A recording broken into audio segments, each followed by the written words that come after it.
Welcome, and thank you for joining us for today's DealerOn webinar, 80 Gnarly Local SEO Tips for Auto Dealers. My name is Eliana Raggio, and I'll be your moderator today. Today's webinar is being presented by DealerOn. For anyone who isn't familiar with DealerOn, well, we're an award-winning website development company and digital agency, best known for our amazing SEO, the absolute best customer service, and the highest converting website designs in the industry, including the brand new Chameleon responsive website platform. We're so committed to lead conversion, optimization, and customer service that DealerOn is still the only company in the industry that offers a money-back lead guarantee program. Does your website company guarantee you a 50% lift in leads or your money back? Well, maybe you should check us out at our gorgeous brand new DealerOn website at DealerOn.com. And we have an amazing show in store for you today. We're so very pleased to have the one and only Greg Gifford as our presenter today. Greg Gifford is the new Director of Search and Social at DealerOn. He's got over 15 years of online marketing and web design experience and has specialized in automotive SEO for the last 5 years, helping hundreds of auto dealers thrive while the industry has struggled during the recession. Greg speaks internationally at both automotive and SEO conferences, teaching thousands of small business owners and marketers how to get their sites to show up higher in local search rankings. Greg also spends his spare time doing freelance website design and SEO for local businesses. He graduated from Southern Methodist University with a BA in Cinema and Communications and has an obscure movie quote for just about any situation. He's an international SEO speaker and currently serves as a member of the board of directors of the DFWSEM, an organization dedicated to promoting search engine marketing through best practices. His local search tips and tricks can easily be found online, and Greg can be reached at ggifford@dealeron.com. Now, during the presentation, if you have any questions, please use the question feature located on the corner of your screen to submit them. At the end of the presentation, we'll answer those questions of general interest. If we're unable to get to your question live, well, we're going to try to respond to you by email later today. Also, don't forget, a link to download a copy of this webinar recording will also be emailed to you later today for your reference. Hey, share it with your friends and colleagues. Oh, and guess what? Our good friends at AutoHook are sponsoring this week's webinar giveaway. AutoHook is a showroom traffic driver. They've built the ultimate attribution engine, which tracks that customer through the lead, showroom visit, and purchase, and then delivers a cost per sale that's best in the industry. One of you lucky webinar attendees is going to win a $250 e-gift card from AutoHook. You have to be on the live broadcast to win it, though, so stay tuned, and you could be the one walking away with this awesome prize today. And for more information about AutoHook, visit lead2show.com. That's lead with a 2, show.com. Also, at the conclusion of the webinar, you're going to receive a short survey, so fill it out. We're always looking for quality feedback from our audience. Today, we're going to randomly select a couple of people from all those completed surveys to also win some Google prizes. And hey, do you tweet much? You know what? We hope you do. We want to see those tweets. So if you have anything to say about today's presentation, please tag us in it. Use hashtag DealerOnWebby. I'm at Eliana Raggio. You can also hit up Greg Gifford at Greg Gifford. We look forward to seeing what you're saying. Now let's get started. Let's learn 80 gnarly local SEO tips for auto dealers. Greg Gifford, I am ecstatic you are back on the show today. How are you, sir?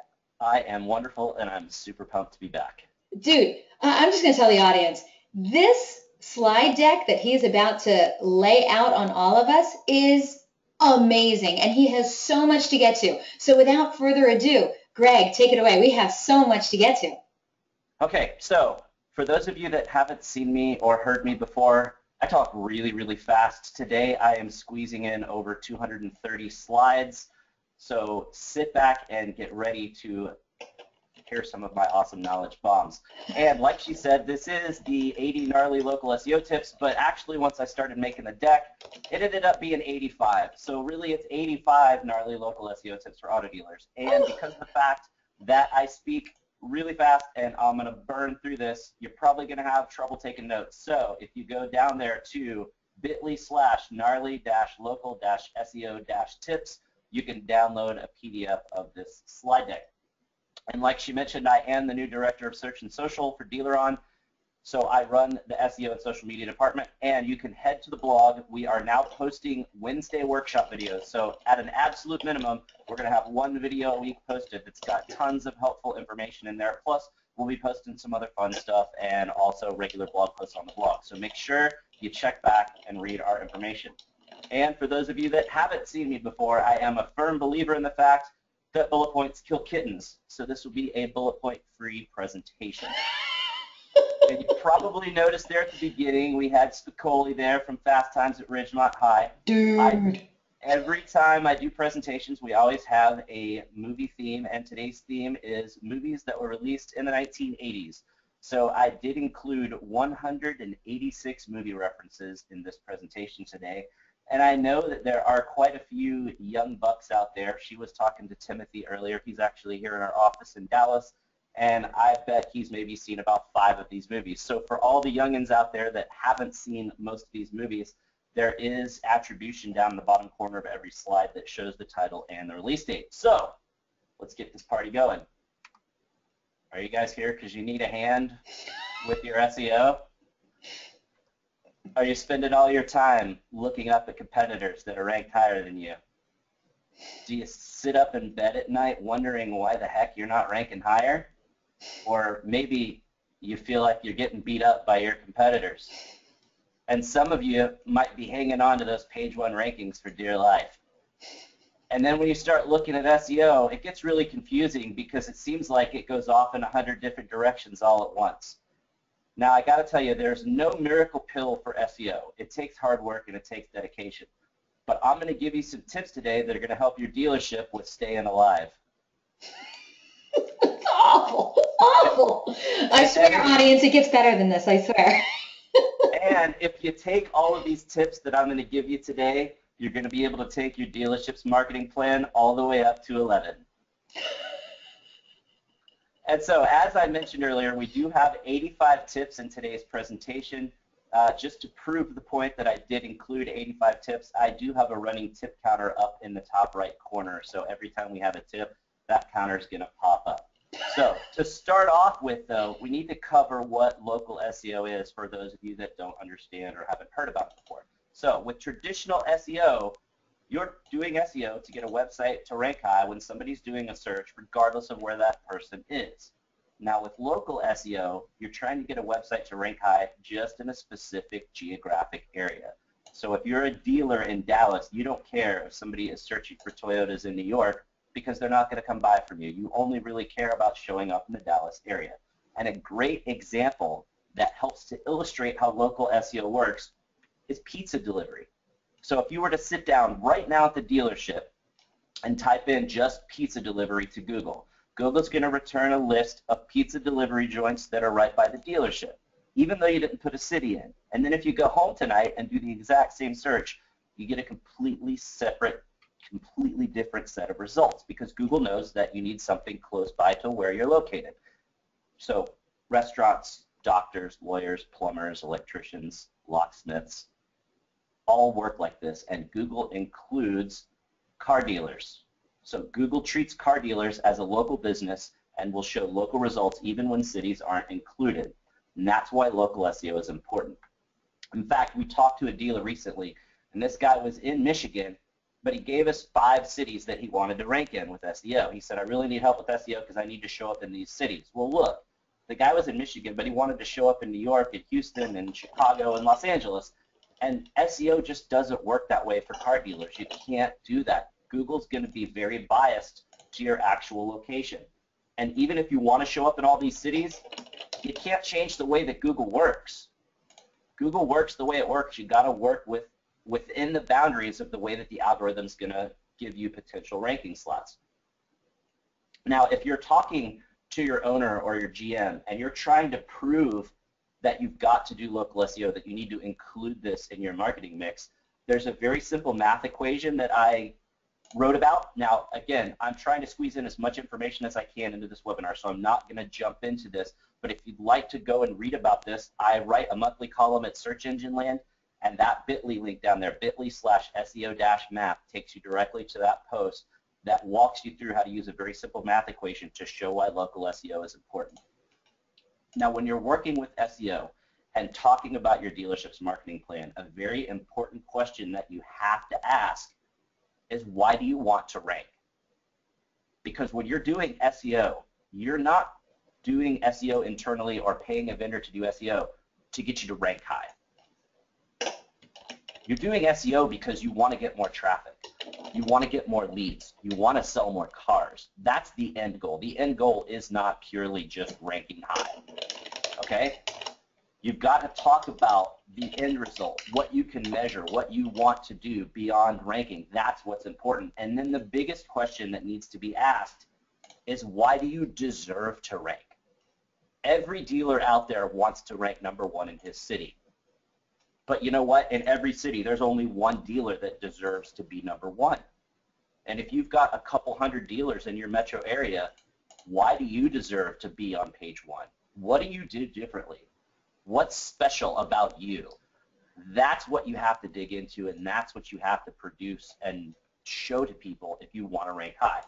You have got to be unique. You can't put the same old crap on your website that everybody else puts on their site. Stuff like, we treat our customers like family.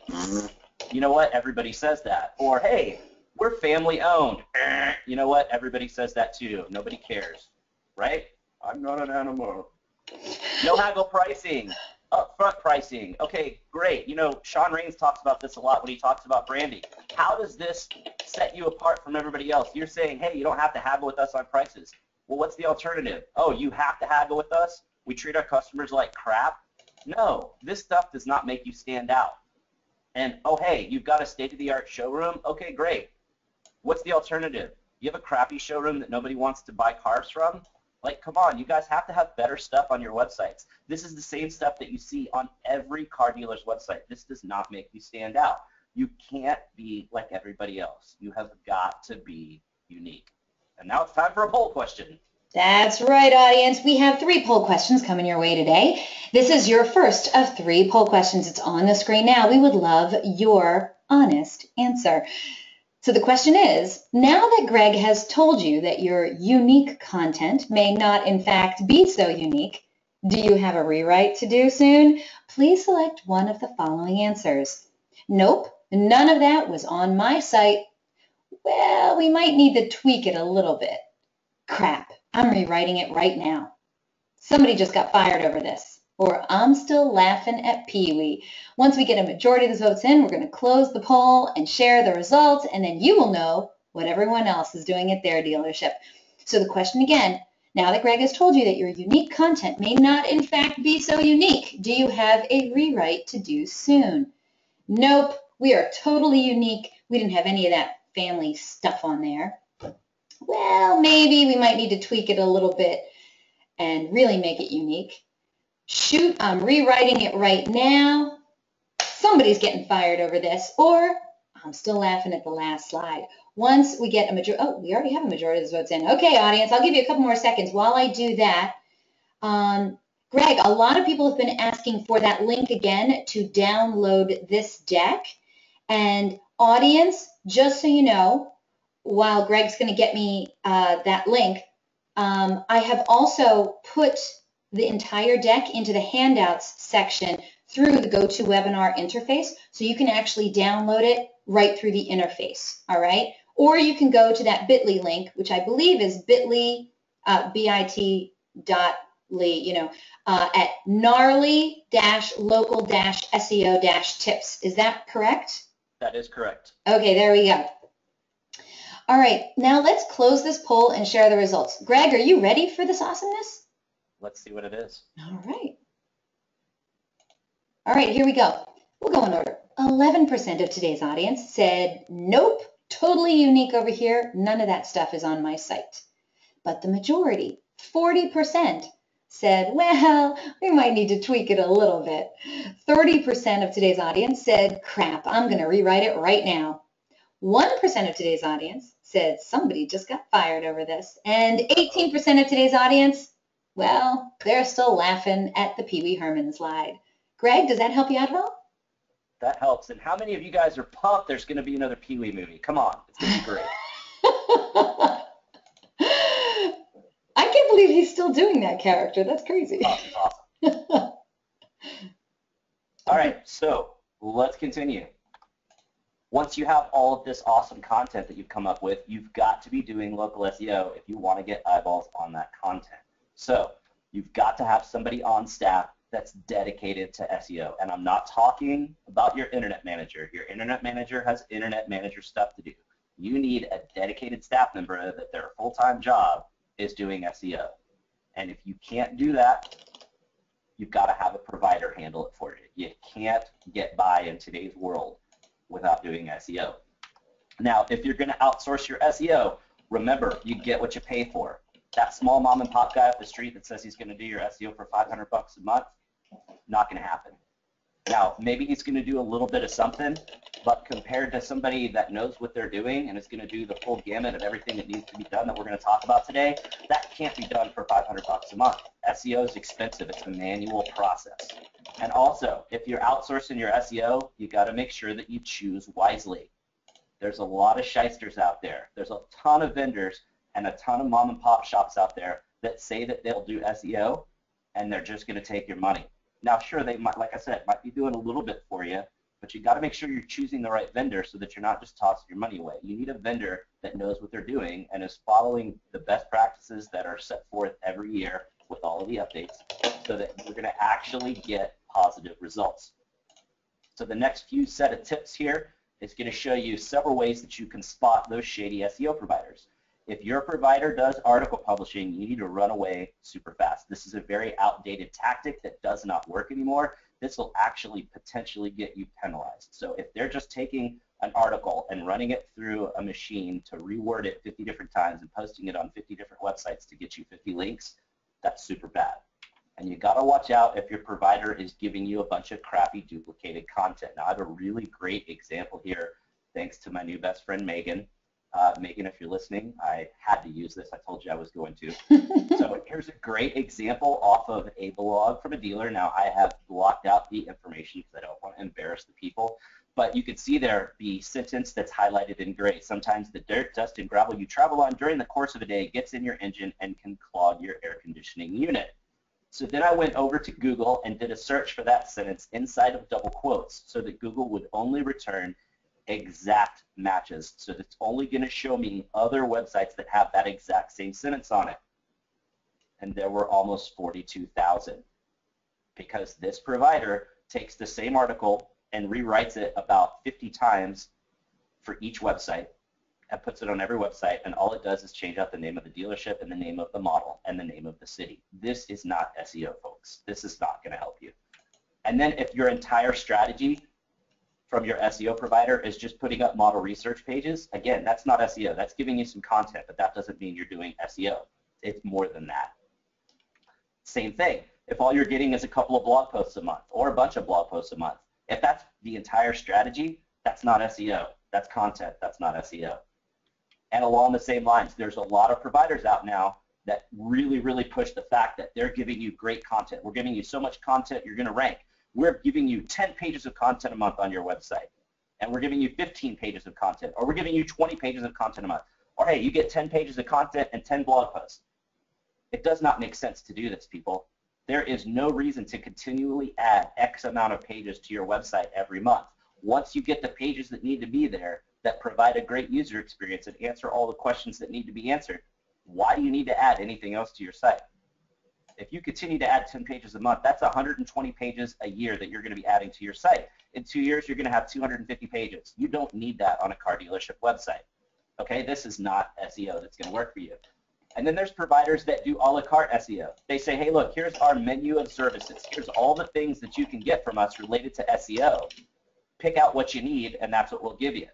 Well, you know what? You're not going to a vendor knowing what you want to do. You're going to the vendor because you're trusting them to be the experts and to be up to date on the best tips and tricks and tactics. So if you're going to that vendor and they give you a list and let you pick out what you need, how are you supposed to know what you actually do or don't need? So if the vendor's letting you just choose out one or two things here and there, that's probably not a very good direction to head. And if your vendor is guaranteeing you rankings, run fast away. Now the small print that you don't see here, is that they're going to guarantee you that you're getting ranked, but they're not going to tell you how much traffic those terms are going to be.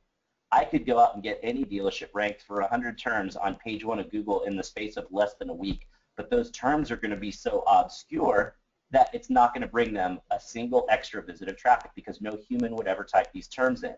But I can give you a report that says you rank number 1 for 100 terms. Woohoo, isn't that great? No, it's not. Doesn't matter. Same thing, if a firm guarantees you a certain number of links per month, this is really bad. Links used to be a numbers game. The more you had, the better you did. But after Google's updates, you can't just go out and get links from anywhere. The source of the site that's linking to you is incredibly important. And if you're getting good links, it's not something you can just tack on 10 links a month. It takes time and research and effort. And also, it's super important that whoever your provider is understands local SEO and does all of the extra things involved with local SEO that we're going to talk about today. And back to the rankings thing, if the report that you get on a monthly basis is just a bunch of pages of how you rank for a bunch of keywords, then that is not a valid SEO report. Again, you're not getting SEO to rank high, you're getting SEO to get more traffic and sell more cars. So your reports should show what matters to the bottom line of the dealership. It should tie in to dollar values that you can understand. It should show how your organic traffic increases and how your conversions increase over time. That's all that really matters. And when we're talking about reporting and Google Analytics and these things, I've got to tell this to you. This is super important. This is my goal this year. A lot of car dealers don't understand bounce rate. They freak out over their bounce rate, but you've got to understand how Google Analytics works to calculate bounce rate. If somebody lands on your homepage of your website, Google knows that they hit that page. Now, for Google to know how long they spent on that page, they have to hit another page on your website.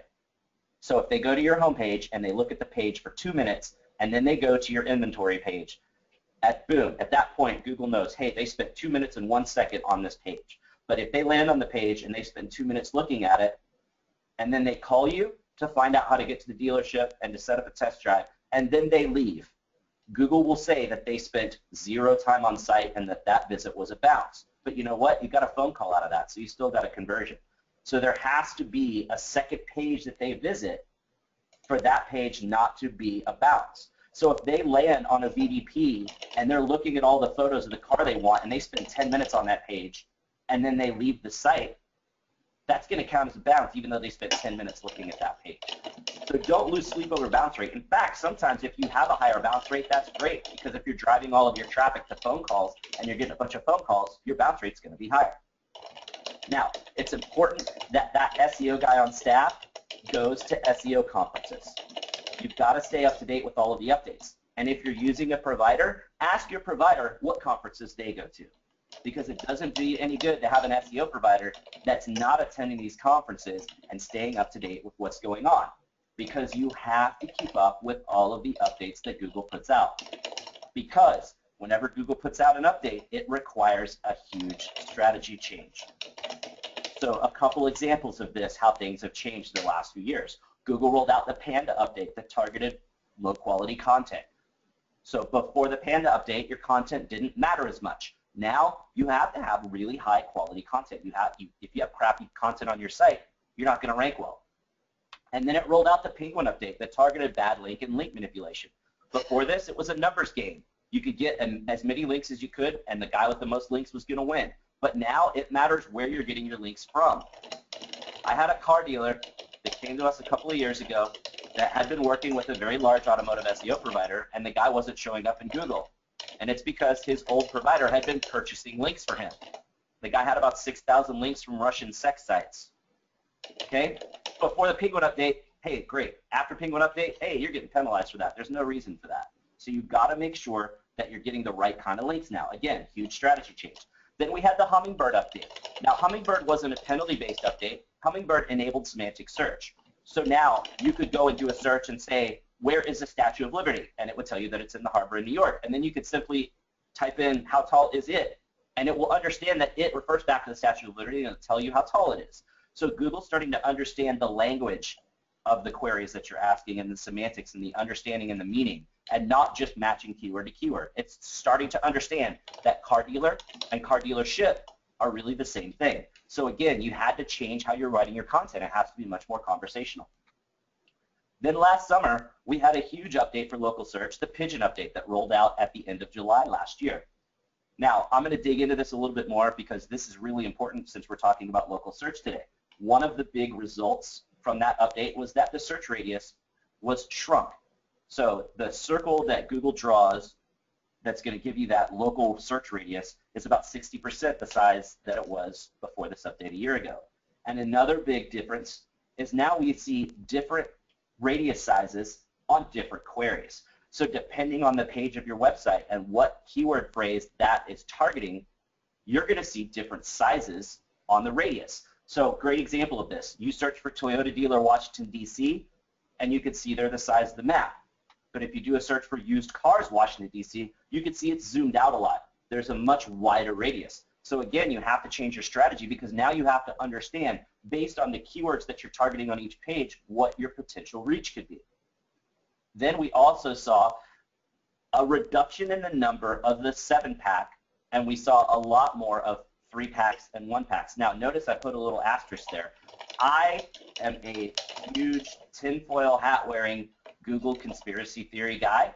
I am 100% sure that the reason that Google did this a year ago is because they were prepping us for the update that happened a few weeks ago where they completely ditched the 7-pack for everyone.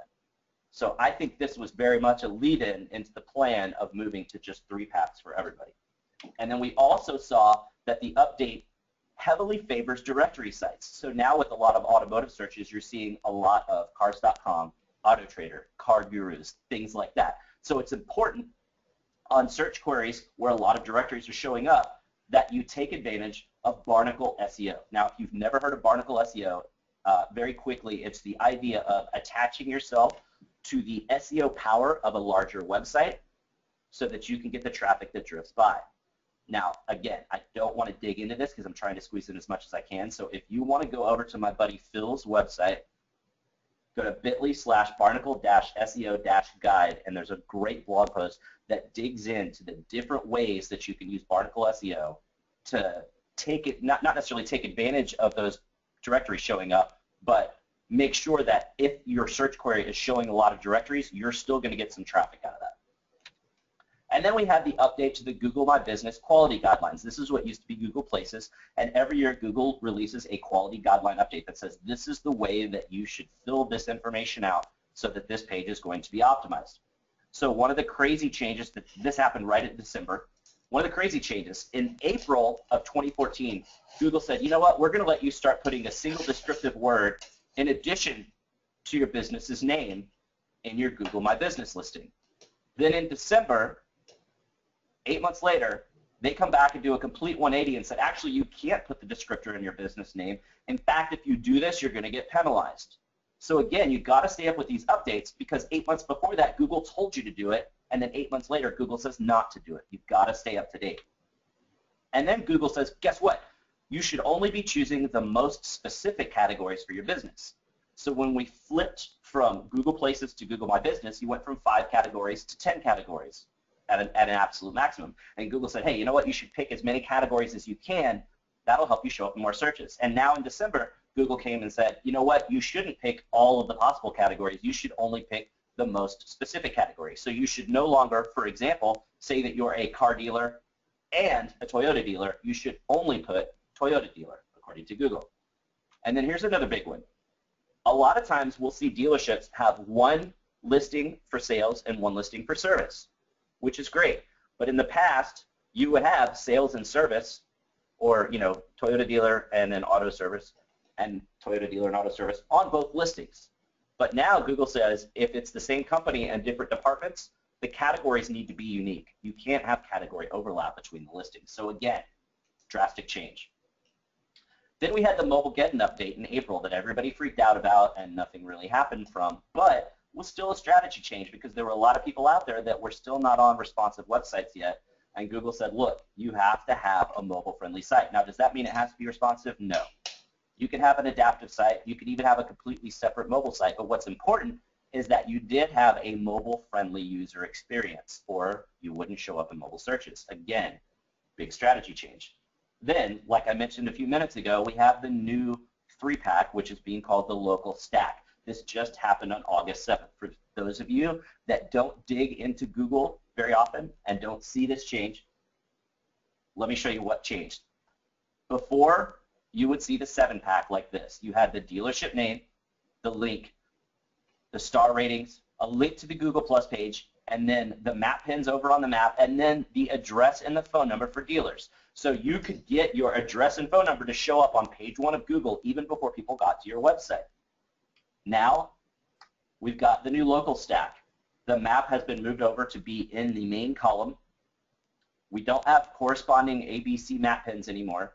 And notice, we no longer have an address, we just have the road, and we no longer have a phone number. And I'm glad you went over this because we have many people, when you first mentioned the 7-pack and the 3-pack, they're like, what the heck is that? What was the 7-pack? So right. that goes out for Celeste and Rachel and a whole bunch of others who had that same question. So that 7-pack is what we used to have up until August 7th when Google now changed it to this 3-pack. Now what's really crazy is if you click on any of these listings, it takes you to this new local finder page. Now notice what happens. In the past, you only had to compete with the reviews for those 6 other dealers that showed up near you. Now, you're only competing against the 2 other dealers if you're lucky enough to show up in the top 3. But if you're lucky enough to show up in the top 3, then someone clicks over onto your listing or onto a listing by you, now you're seeing 10 dealers. It shows 10 dealers on a page. So now, you might be doing okay and showing up in the top, but if there's a dealer that's down below you that has more reviews or has a better rating with fewer reviews, you could potentially lose out to that because it's a lot less visible. And notice, through both of those, bless you, oh, God, through both of those, there is no longer a link to your Google My Business page. So there's a little bit less visibility there. So again, drastic change in the way that results are displayed. So how the heck are you supposed to know what to do when you want to go optimize your website? And for those of you that are a little bit older, you will appreciate how hard it was for me to find a family-friendly image for this movie. And for those of you that don't get the joke, go watch the movie. Oh, you youngins are so funny. You don't know. But once you guys go watch this movie, you're going to crack up and you're going to be like, now I get that joke. So to know what you're supposed to do, luckily, there is an SEO tools company named Moz. You've probably heard of it, but if you haven't, they put out a lot of really great SEO tools, and they do a study every year. They take the top 40 people internationally, so the top 40 people in the world that do local search, and they send us all this questionnaire. It's a very long questionnaire. It takes a long time to fill out. You fill the questionnaire out. We send it back to Moz. They crunch all the numbers, and they come up with a list of the signals that most influence how search results are displayed. So nobody knows what's in Google's algorithm except Google. But when you take those top 40 people that are doing this day in and day out, that know from tweaking things every day what works and what doesn't work, now you get this perfect list. This is the local SEO Bible. This comes out every year. And we just got the questionnaire for this year. So I would guess by October-ish we'll have the 2015 ranking factor study released. But for the rest of the presentation, I'm going to go through this list and show you guys which signals matter the most from top to bottom, and then how to optimize those signals for your dealership so that you're putting your best foot forward when it comes to local search. So let's start off with on-site signals. This is the biggest chunk of the pie, 21% of the ranking signal. And I got to tell you, most auto dealers really suck at optimizing their website. And you're probably sitting there thinking, oh, you know what, he's not talking to me. But you know what? Yes, I am talking to you. You probably suck at optimizing your website, okay? Because we see this stuff all the time.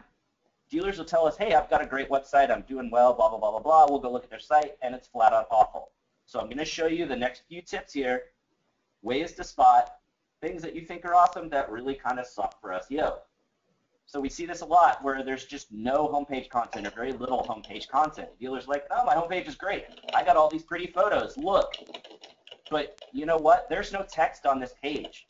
There's nothing for your people to read. The text that we see there, the no-cost scheduled maintenance plan, blah, blah, blah, blah, blah. Okay, that's cool, but that's in a JPEG, so Google can't read it. There's nothing for Google to index on this page that tells them anything about you other than your phone numbers and your address. And there's nothing for your customers to read that sets you apart from all the other dealerships. And then we'll see all the time internal pages that just have a sentence or two on them. So we'll see something like this. Hey, we sell lots of extended warranties. Call us for more information. You know what? You just lost that customer. They're not on your website because they want to figure out what they can call you about. They're on their website to answer questions about what you offer so that they know that they want to buy from you. If you sell warranties, put the warranty information on your site. If you sell parts, put the parts information on your site or link to your parts site. Don't say, hey, we sell parts. Call us for more info. And then this is a really big hot button issue probably for the past year and a half or so in auto. It's not feasible for website providers to write unique content for every dealership. It's up to the dealers to make sure that their content is unique. So if you've got default text that your provider gave you when you signed up still on your site, you need to get out there and update it so that it's unique. Because again, you've got to stand out from everybody else. You can't have the same content there. So looking at this right here, again, highlight that first sentence. I took it over to Google. I did a search inside of double quotes to only get exact matches. And we have 5,500 results. So 5,500 other car dealerships that have the exact same sentence on their warranty page. This does not do you any good. And again, a lot of people are flaming the providers for this, saying that it's awful. But you know what? It's not the provider's fault. It's your fault as a dealer. It's your responsibility to get this stuff updated. And then I see this all the time, and I hate it. It's like nails on a chalkboard. Oh, Tom Cruise? No. The spammy city lists and the spammy model list, okay? You're not going to show up in 15 cities just because you listed 15 cities separated by commas on your homepage, okay? Google does not work that way. It has never worked that way. So when we see stuff like this, this does not work, okay? This Toyota dealership in the San Francisco Bay Area is not going to show up in all 15 of these cities or 20 of these cities because they mentioned it one time on their homepage in a comma-separated list. And then the guy below, listing out all these different makes and models. Now, this is from a used car dealership, but I love using this example because this guy's got Lincoln MKX and Lincoln MKS. But you know what? The guy doesn't even have any Lincolns in his inventory. So, A, you're not going to rank for it, and B, if you did rank for it, it wouldn't do you any good because you don't even have those cars in your inventory. So stop doing this stuff. It doesn't work. And then I see dealers all the time, and I've even talked to some vendors that freak out about this. Meta keywords stopped working 6 years ago. They are 100% completely ignored by every search engine. So instead of spending your time trying to come up with a keyword list to throw in the meta keywords on your page, spend your time creating awesome content. And if you've got a provider that's freaking out because you can't edit the meta keywords, that's a pretty good sign that that provider doesn't really know what they're doing. And this one is my favorite or least favorite or worst enemy, however you want to phrase it, freaking awful title tags. Okay. There's been tons of research. Anything longer than 50, 55 characters is probably going to get changed by Google anyway, so it's not going to display when you show up as a result in Google. But the title tag is arguably the most important SEO element on any page. It should be a quick summary of what that page is about. It's a big headline. It's what shows up above the top of the browser, okay? 50 to 55, maybe 60 characters is all you get here. You should have a major keyword phrase and a secondary keyword phrase and maybe the name of your dealership. Not something like this. Now, this is from my Mac with a ridiculously high resolution and a ridiculously giant monitor because I'm nerdy like that. And I could still only fit half of this on the screen or you wouldn't even be able to read it. Now, no human is ever going to type in Longview, Chevrolet, Chrysler, Dodge, Ford, Honda, Jeep, Ram, Scion, Subaru, and Toyota dealer in Longview, Washington. Plus, the name of the dealership isn't Longview Chevrolet. They're just trying to put in their city, and they put their city in twice. And then it goes twice as long as this. This stuff doesn't work. You've got to stop doing all of these things that you think are going to trick Google. Stop trying to fool Google. The guys at Google are smarter than all of the rest of us combined. The smartest nerds in the world work at Google. You can't fool them anymore. You've got to stop doing all these things where you're thinking this will get me to rank in Google. And for all of you fans out there, and for those of you maybe that haven't seen Weird Science, you should have seen it, but yes, that is Iron Man with a bra on his head. So instead of all of these crazy tricks that don't even work in the first place, you've got to create awesome content. And when you're sitting down to create content, the most important thing you can do is have the thought process in your head. I'm creating this content because this solves a problem. This answers a question that people have. This serves a purpose on my website for the people that look at my website. If you're putting something on your website and your thought process is, oh, I'm going to put this page up because this page will rank high in Google, but nobody's ever really going to read it, then you're doing it wrong. You've got to think about your users and the things that you do to create an awesome user experience. will then in turn help you rank higher in Google because your content matters.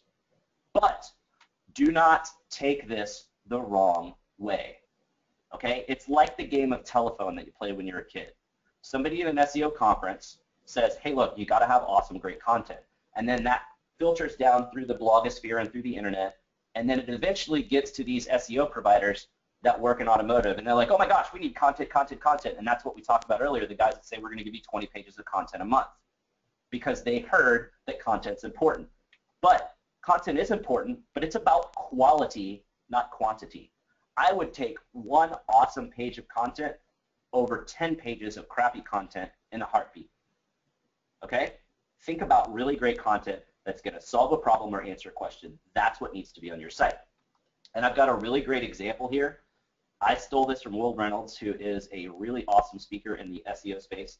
And it's a great example that works for automotive, so I kind of stole it from him. This is one of the best examples of content marketing ever, and it's over 100 years old. The Michelin Guide. You guys have all heard of Michelin stars for restaurants, but you may not have realized that it's the Michelin tire company that started this thing, okay? Now what they did, they said, hey, look, we're going to give this free guide to all of the chauffeurs, and this free guide is going to list out all of the best restaurants according to our restaurant rating system, so that then when the chauffeur is driving his client around and the client says, I'd like to go eat dinner at tonight's restaurant, where should we go? Jeeves can turn around and say, oh, well, here's this great place over here, and they drive to it. And once they go to that restaurant and see how awesome it is, they're going to trust Jeeves to take them to a bunch of awesome restaurants, and Jeeves just has to consult his little Michelin guide. Well, what happens? They're driving everywhere, and because they're driving all over the place, they're going to wear out their tires. And what happens when they wear out their tires? They're going to have to buy more tires from Michelin. So while restaurants may not seem like a good tie-in for a tire company, because they put out this guide, all the chauffeurs are driving all over the place to go to these awesome restaurants, and now their tires were out and they buy more tires. And this is something that's still true today. People travel all over the world to go to Michelin star restaurants. That's an awesome example of great content that's going to last forever and help your brand. So, like I said, you've got to make sure that you're creating content that people will actually read, that people will care about. And when you're writing this content, this is one of the biggest tips here for those of you that do your own content creation. Read your content out loud. If it doesn't sound the way that you would speak to a customer face-to-face, then you're writing it incorrectly. If it sounds like, hey, come buy your next Toyota from Jim Bob's Toyota in Dallas, Texas, the best Toyota dealership in Dallas, Texas, where you can buy a Toyota, no. And that's how a lot of people write their content. They're trying to shove in their brand or their dealership name or their city and state as many times as they can. Your content needs to be conversational. And I've got 15 minutes left to burn through some slides, so we're going to pick up the pace a little bit here. When you're writing your content, get your content awesome, and then you're going to step back and go through and follow these following set of tips to optimize that content with local search signals. So you want to make sure you've got your city and state in your title tag. Then you want to make sure you've got city and state in the H1 heading for the page. And then obviously you've got to make sure you have city and state in your content. It's also important to put alt text on all of your images. You should be doing that anyway. But in that alt text on that page, it's a great place to put in the city and state and squeeze in a little bit more local relevancy. And then for internal pages on your site where you've got the ability to edit your URL, put the city and state in the URL. So instead of dealership.com/used inventory, have dealership.com/used cars Dallas, Texas. And then it's also important, put that city and state in the meta description. Now there's some SEO nerds that are listening right now that are like, whoa, whoa, whoa, whoa. Hang on a second there, Greg. Meta description doesn't matter in the ranking algorithm. But you know what? Creepy kid from Children of the Corn says, yes, I know that. The meta description does not count in the algorithm, but it's like ad copy because that meta description is the text that shows up under your link when you show up in Google. So if you've got good meta description text, it's like ad copy and it's going to help you get more click-throughs. So it's important to put it there too. Also super important that you have an embedded Google map on the page. And when you embed that Google map, make sure that you embed it from your Google My Business page, not just from going to Google Maps and putting in your address. And here's why. If you just drop your address into Google Maps, your map embed's going to look like this. You get the map pin and you get the map, which, okay, that's great. You've got the map there. But if you go to your Google My Business page and embed it from the map that's on that page, check that out. Now your map pin gets labeled, and on the info box, you see the aggregate star rating and the number of reviews that you have. And instead of just listing the address in bold, it's got the name of your dealership in bold. It's a much better signal, both for Google and for your customers. Mm-hmm. Also, super important that you have your NAP on every page and that your NAP is marked up with schema. There's probably somebody out there saying, hold on, what's NAP? Well, NAP is what we call name, address, phone number. And there's probably some people out there saying, wait a minute, what the heck is schema? Schema is code that organizes stuff. It's the search engines got together and said, hey, let's all agree on this same set of code that people can use on their site to help organize their information. So, great example of this is right here. We see the information for San Francisco Toyota, name, address, phone number, and then hours of operation. Now, when Google comes to your site, Google's going to have to crawl this and figure out what all these bits of information are. Now, if you have them formatted simply like this, great, Google can figure it out. But there's also a lot of different ways you could format this and different ways you could write it. You might just have M-F. You might write out Monday through Friday. You might have Mon-Fry like this. You may have 8:30 space AM or 8:30 AM with no space, or you just might have 8-7. There's a lot of different ways. So when you go in and put the schema in, notice with the hours right there, the code in orange right above it, you're declaring your opening hours in the format that schema declares, that Google wants to see it in. So now Google doesn't have to figure out what you're writing for humans. Google sees what you're writing for Google. And notice at the very top where you're declaring your schema markup, you're saying right off the bat, hey, by the way, Google, this is an auto dealer. So Google doesn't have to do anything to the site to figure out what you're selling or what you're doing. It knows right off the bat you're an auto dealer. Now, most providers are including at least a little bit of schema automatically. So you can go to Google and there's a schema testing page. Go in and drop your URL in there and see what's there. If you don't have schema, you can definitely put some in manually as well. It will be a huge help for you. Also, incredibly, incredibly important, and this is the biggest pain point every time I speak to car dealers, you've got to have a local phone number on your site. You have to have a local phone number. And yes, that means you can't use call tracking numbers. You cannot change the way that Google works. Remember, no matter how much you want to and no matter how much you don't agree, Google expects that a local business will have a local phone number. So if you've only got 800 numbers on your site, then that's going to hurt the potential rankings that you could have. Now, does that mean that you can't rank if you're using tracking numbers? And by the way, I do have this guy tattooed on my shoulder. Does it mean you can't rank if you're using tracking numbers? No. It's just a piece of the SEO puzzle. Now, it's a big piece of the puzzle, but for example, Audi forces 800 tracking numbers on their dealers. Does that mean I can't get an Audi dealership to rank #1? No, it can happen. It's just a lot more work. So if you're looking at all these different things I'm talking about today, any specific one of these, if that's the only thing you do, that's not going to be enough to get you to rank. But when you start combining all of these signals together, that's what gives you more local relevancy. So if the number is a big piece of that puzzle and you're not going to have that number, it just means you have to really make sure you put a lot of effort into everything else. And you absolutely need to have a blog, and you need to be posting regularly to that blog. Now, you shouldn't just be posting, hey, this is a 2015 Toyota whatever. You shouldn't be posting these cars, come buy them. You shouldn't be posting, hey, check out our dealership, come buy from us. You need to post local stuff too. Things about your community, things that you're doing to be involved in the community, things that are going on in your community. If you need ideas for these local blog posts, I wrote a post on Search Engine Land, so head over to bit.ly/local-content-ideas, and that's a huge post that talks about all the different things that you can do for local content.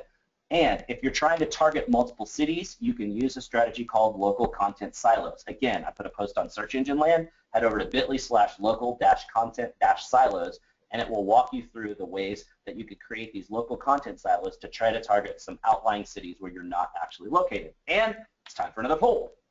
What is regularly?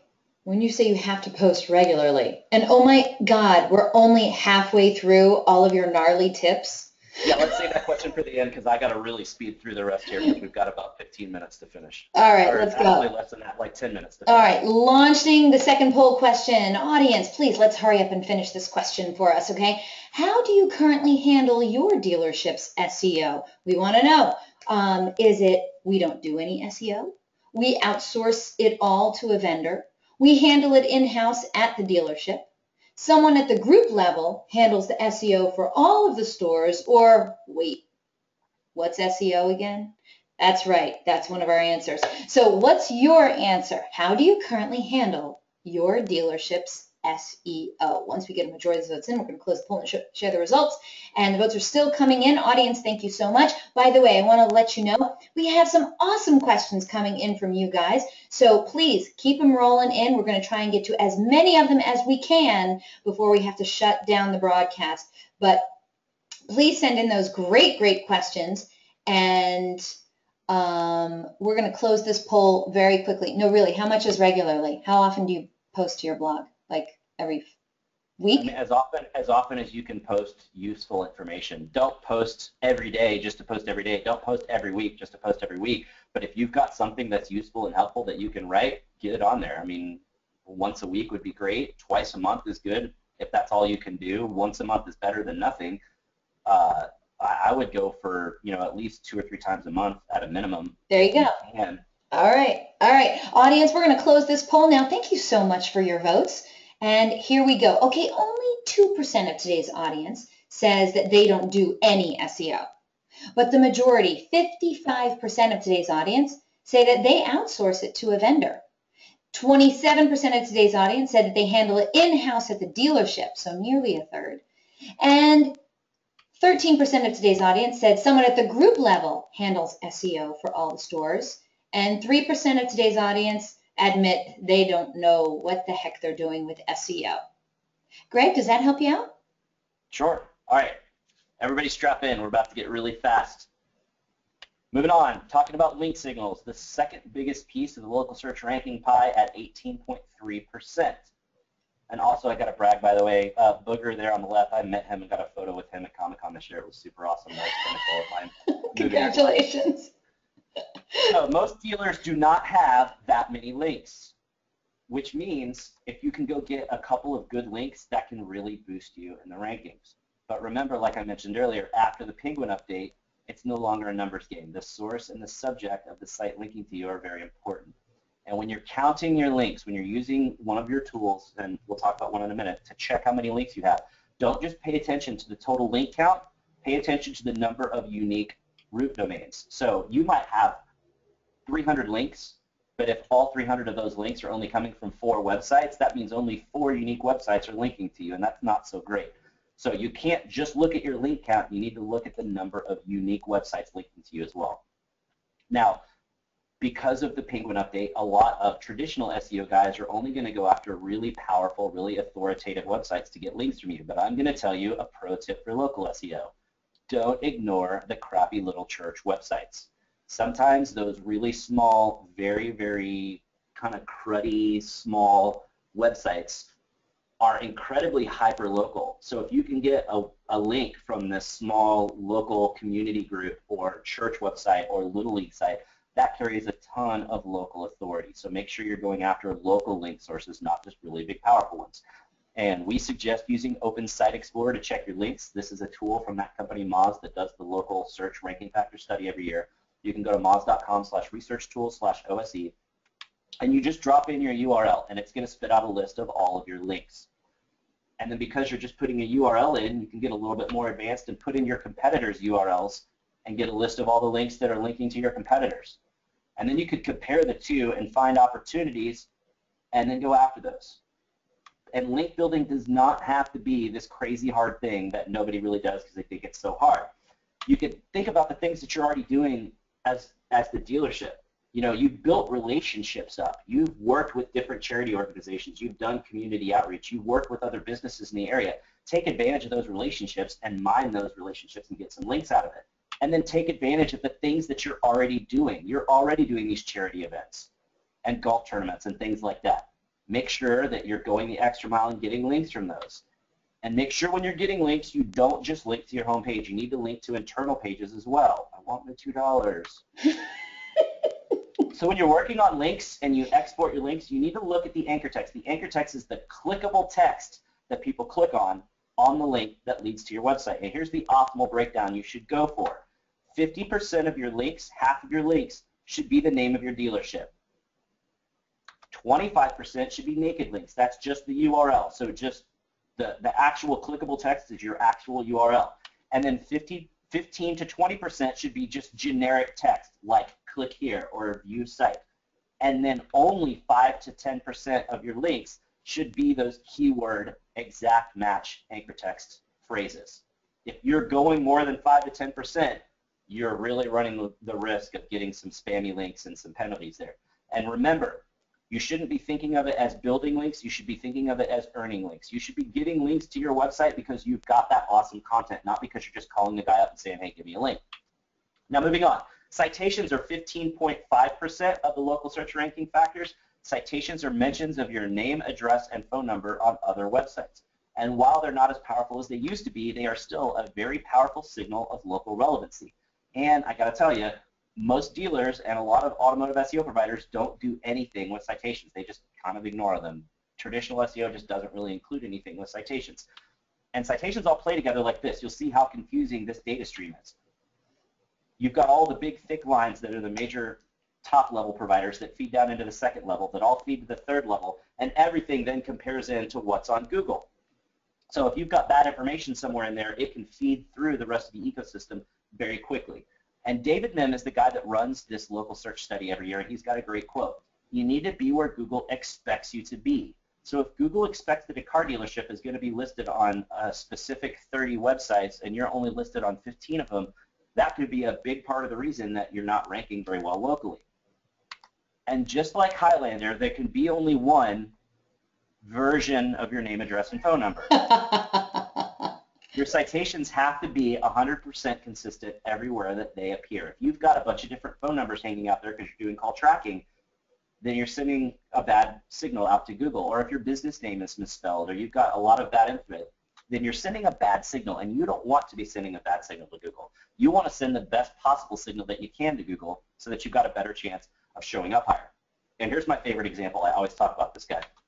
This is a crazy Cajun guy outside of New Orleans. He has since retired and sold the dealerships, so it doesn't exist anymore. But the top one there in orange was the correct spelling of his business name. Now the other ones in white are the number of ways he spelled his own dealership's name on his own website. And obviously his citations were all over the board.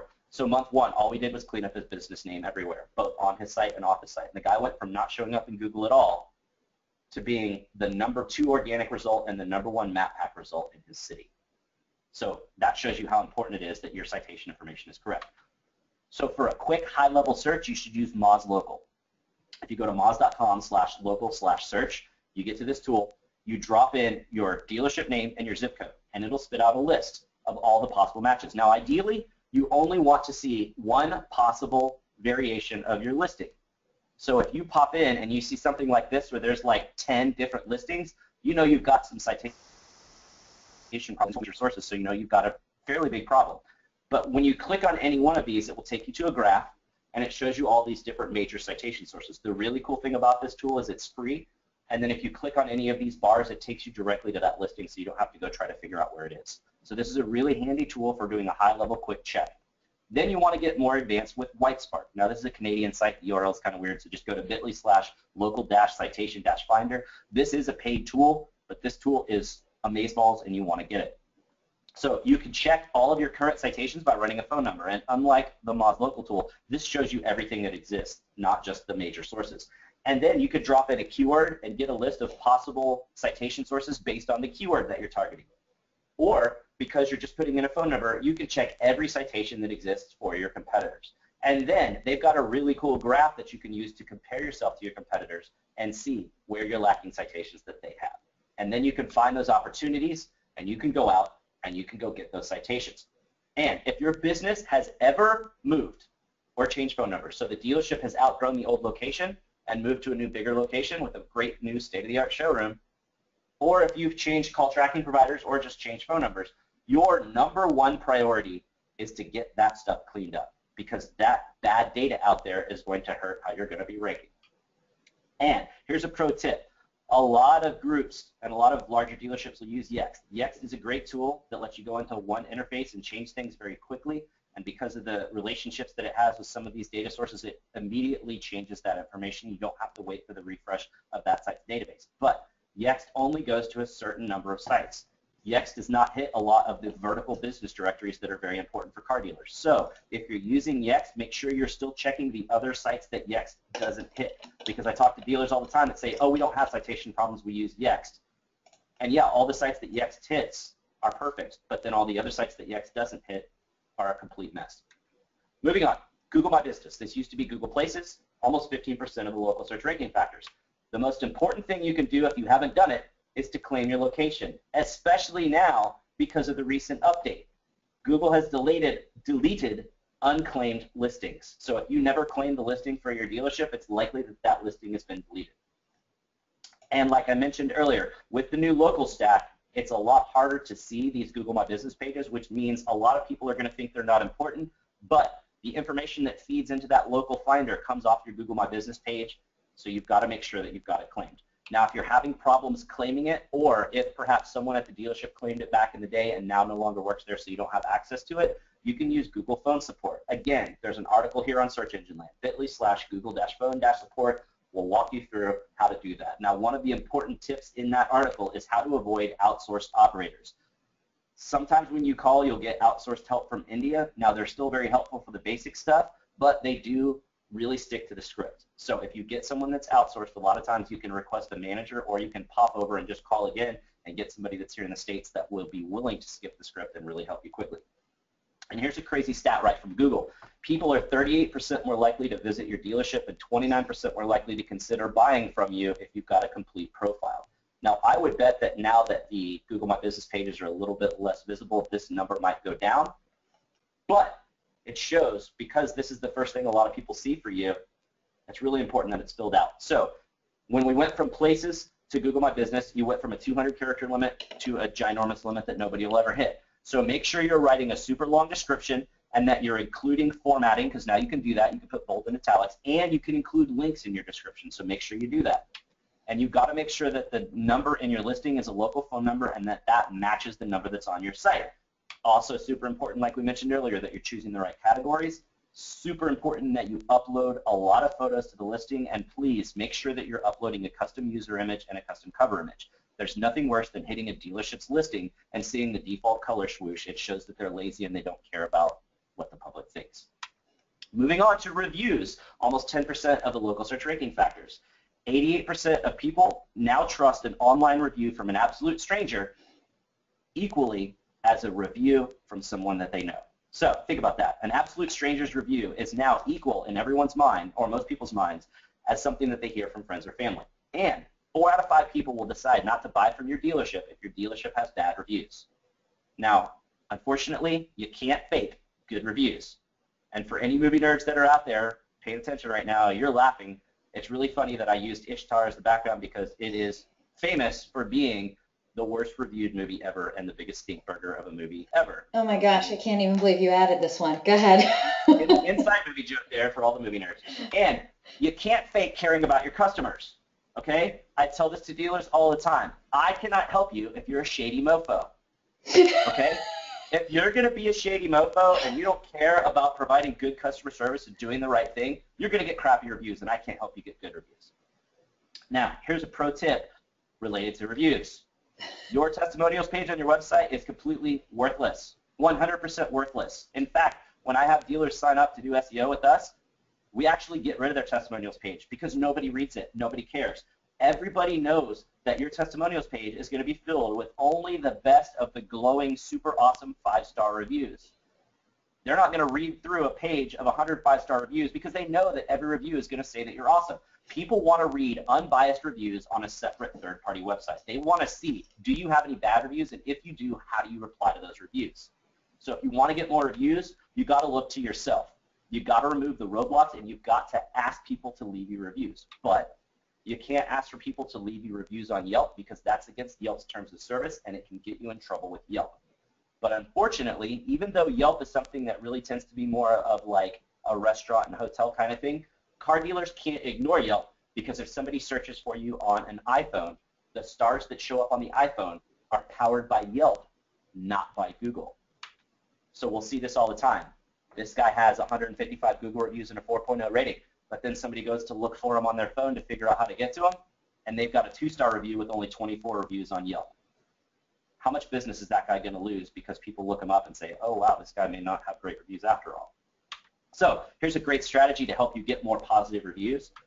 You want to set up a reviews page on your website. So, dealership.com/reviews. And that page will say, hey, thanks for buying from us. We'd appreciate a review, all the things you would normally say, and then have a link that links directly to your Google My Business page. So they don't have to figure out how to find you, especially now that those pages are a little bit harder to get to. You can link directly to it. And then you want to hand out postcards. You don't want a big handout that gives them a bunch of choices. You give them a postcard that says, thanks for buying from us. We'd love it if you leave us a review. Here's how you leave us a review. And it points them to that /review page that you just set up. Then the entire dealership knows, hand these cards out, send people to this page. But you have the ability to change the link on that reviews page to put reviews where you want them to go.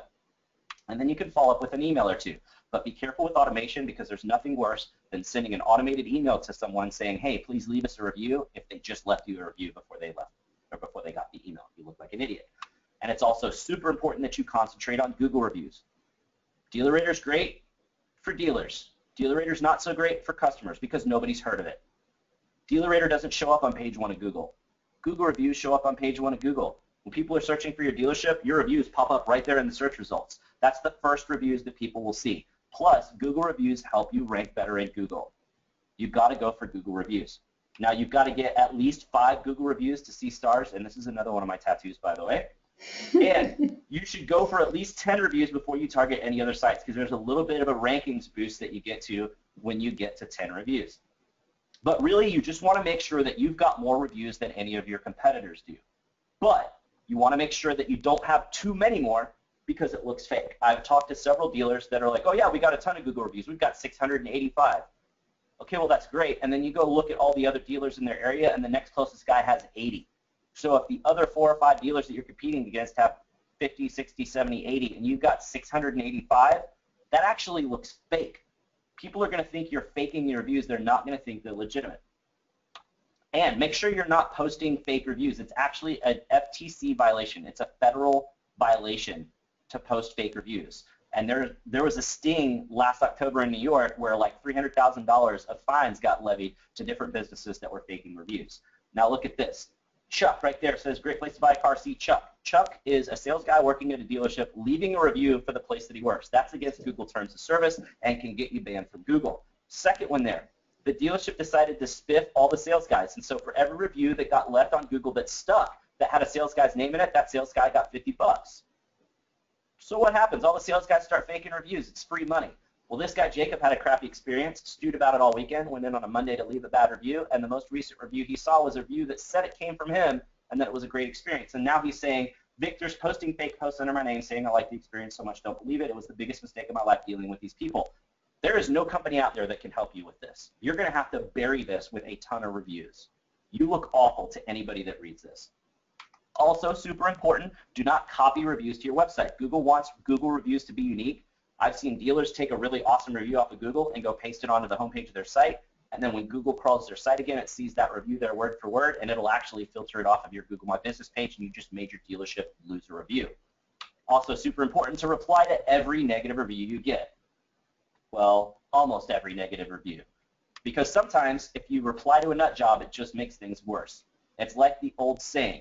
It's like wrestling with a pig. You both get covered in shit, and the pig likes it. Okay? If it's a nut job, you don't want to reply.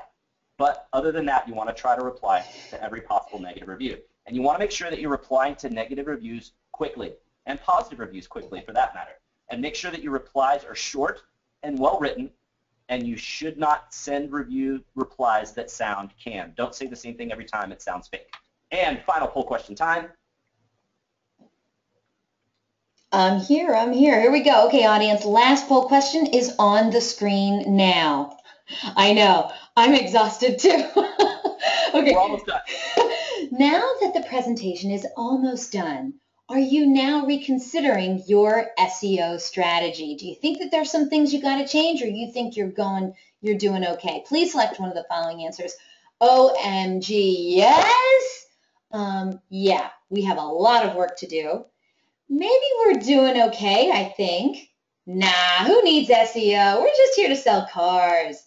And I already sent Greg an email. Greg, please help me. Okay, so again, now that the presentation is almost done, Are you reconsidering your current SEO strategy? Yes. Yeah, we have a lot of work to do. Maybe. No. Or, God, Greg, I need help now. You are my man. Please be my huckleberry. Okay, once we get a majority of the votes in, we're going to close the poll and share the results. And then we have an awesome Q&A coming your way after that. Okay, votes are almost all in. We do appreciate it. Greg hopefully is getting himself a little drink of water right now while we're doing this poll question. And by the way, Greg, seriously, ridiculous, awesome slide deck. Ridiculous, just amazing. And I am reliving my childhood through all of these great movies that you pulled. Okay, let's close this poll and share the results. Audience, thank you so much for answering all of our poll questions.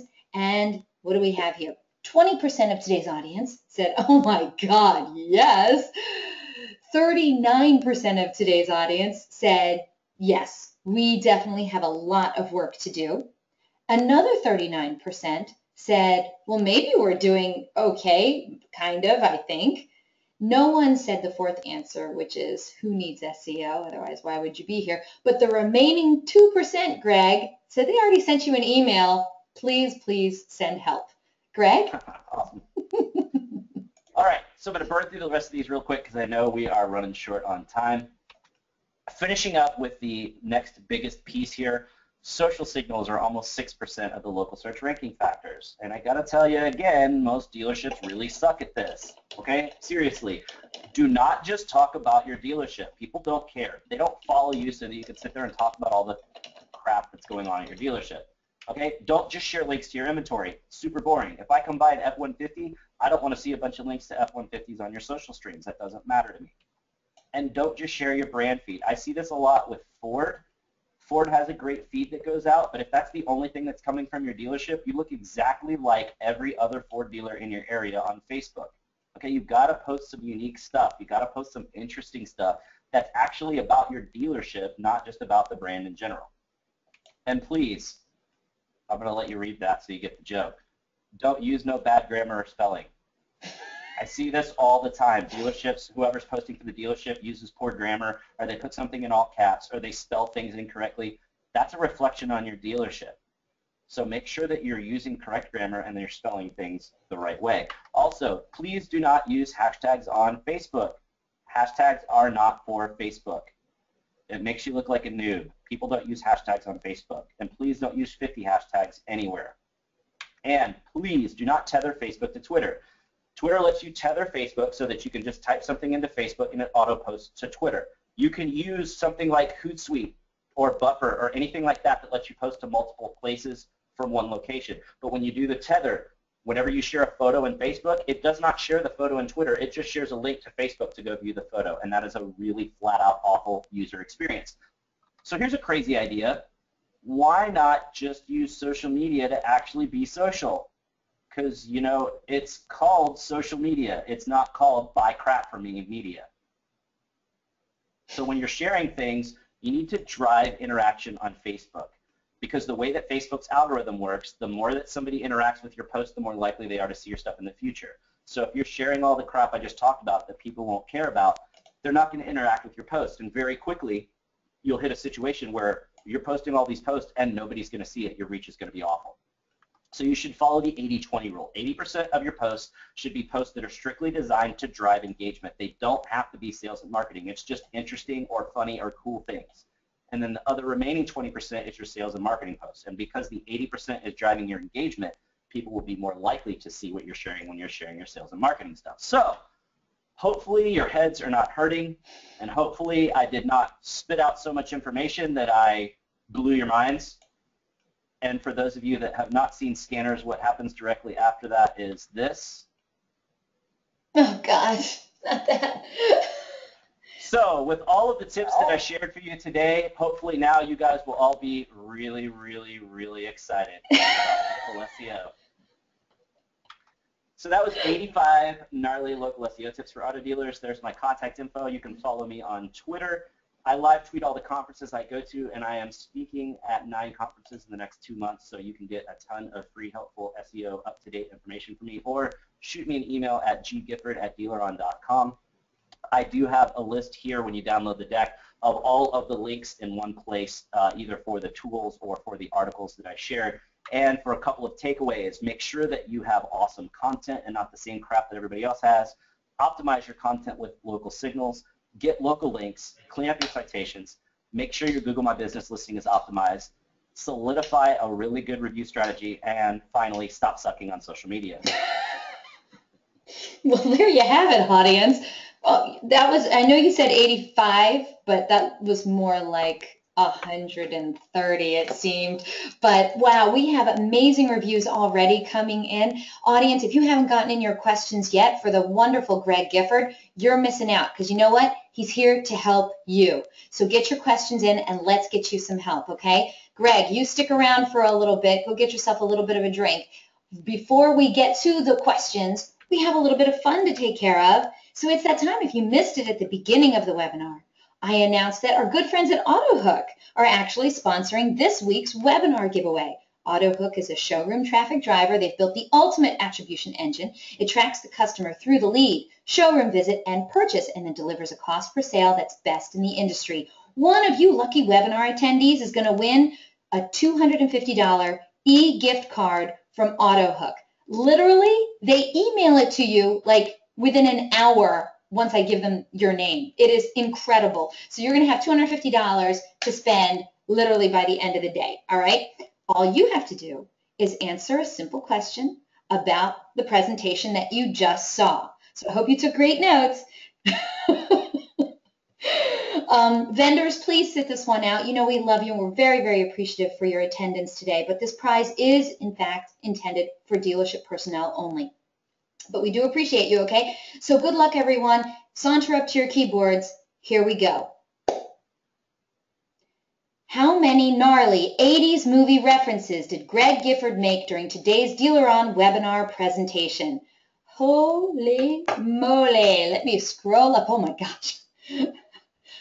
And for you kids who weren't here super early, he actually said the number. He actually said how many movie references he was making. So let me scroll up here, and I am happy to report that today's winner is, in fact, Jim Bell. Congratulations, hey. Jim Bell. So happy that you are today's DealerOn webinar prize winner. Jim Bell, write me up all of your information and send it in. Of course, thank you to everyone for playing along. We give away great prizes every week, so come on back. Next week could be the week you win an awesome DealerOn webinar prize. Jim Bell, congratulations. Okay, I will do that. He sent me his email address. And of course, we want to thank our great friends over at AutoHook for their incredible generosity. So thank you so much for that. All right, Greg, I hope you got something to drink because it's time for those great questions from the audience. Well, really quick to let everybody know, if you download the deck, I did include a list of all the movies by release date. So it really was 186, and you can go back and check out the list if you want to get it. Unreal. So. By the way, if you missed it at the beginning of the webinar also, I placed the deck inside the handouts section of GoToWebinar, so you can download it directly through your GoToWebinar interface. Or, as Greg had pointed out earlier, he did give you a bit.ly link, so you can also go there and download it from there. Right, Greg? What was that bit.ly link again? Bit.ly / gnarly-local-SEO-tips. Right there you go. There you go. So you have two ways to get it. All right. All right. Greg, are you ready for your first question? We're going to go in order. All right. Well, let's do it. I guess I should turn the camera on, huh? Yeah, you can turn on the camera. Let them see that beautiful mug of yours. Okay. Your first question comes to you. Hey, how you doing? Okay, your first question comes to you from Bruce. And I think you covered this a little bit, but it bears repeating, okay?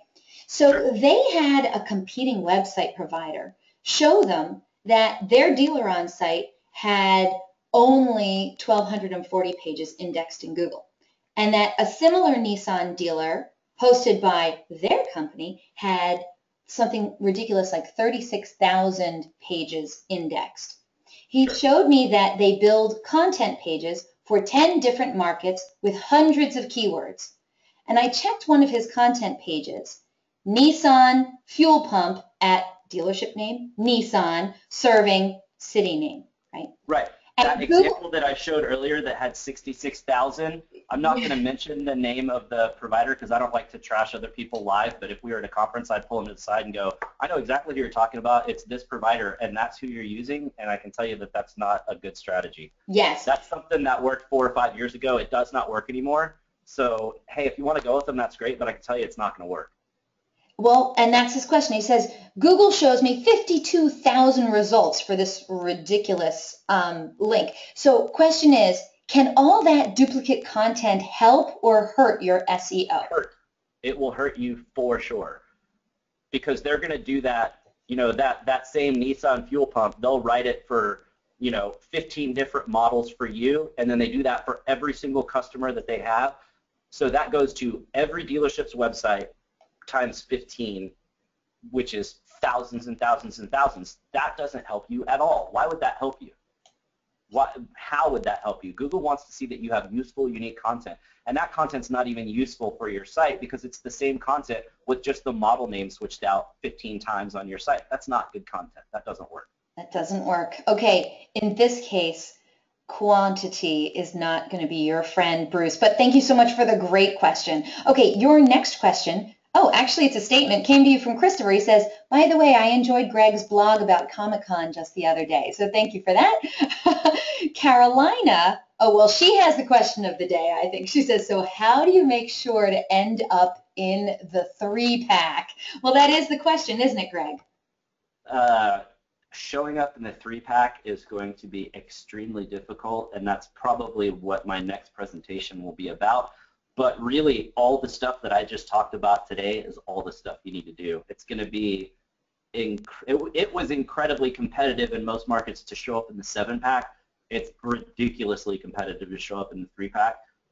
In fact, most of the time I would tell dealers to not even worry about it because it's probably not going to happen. If you think about it, you're competing with, you know, in any regular sized market, you've got all of the new car dealers, and sure, maybe there's only 5 Toyota dealerships in the city, but you got 5 Toyota dealerships that are fighting for 3 spots. You're going to have to be better than the other 4 in every aspect of what I talked about today if you want to show up in that pack.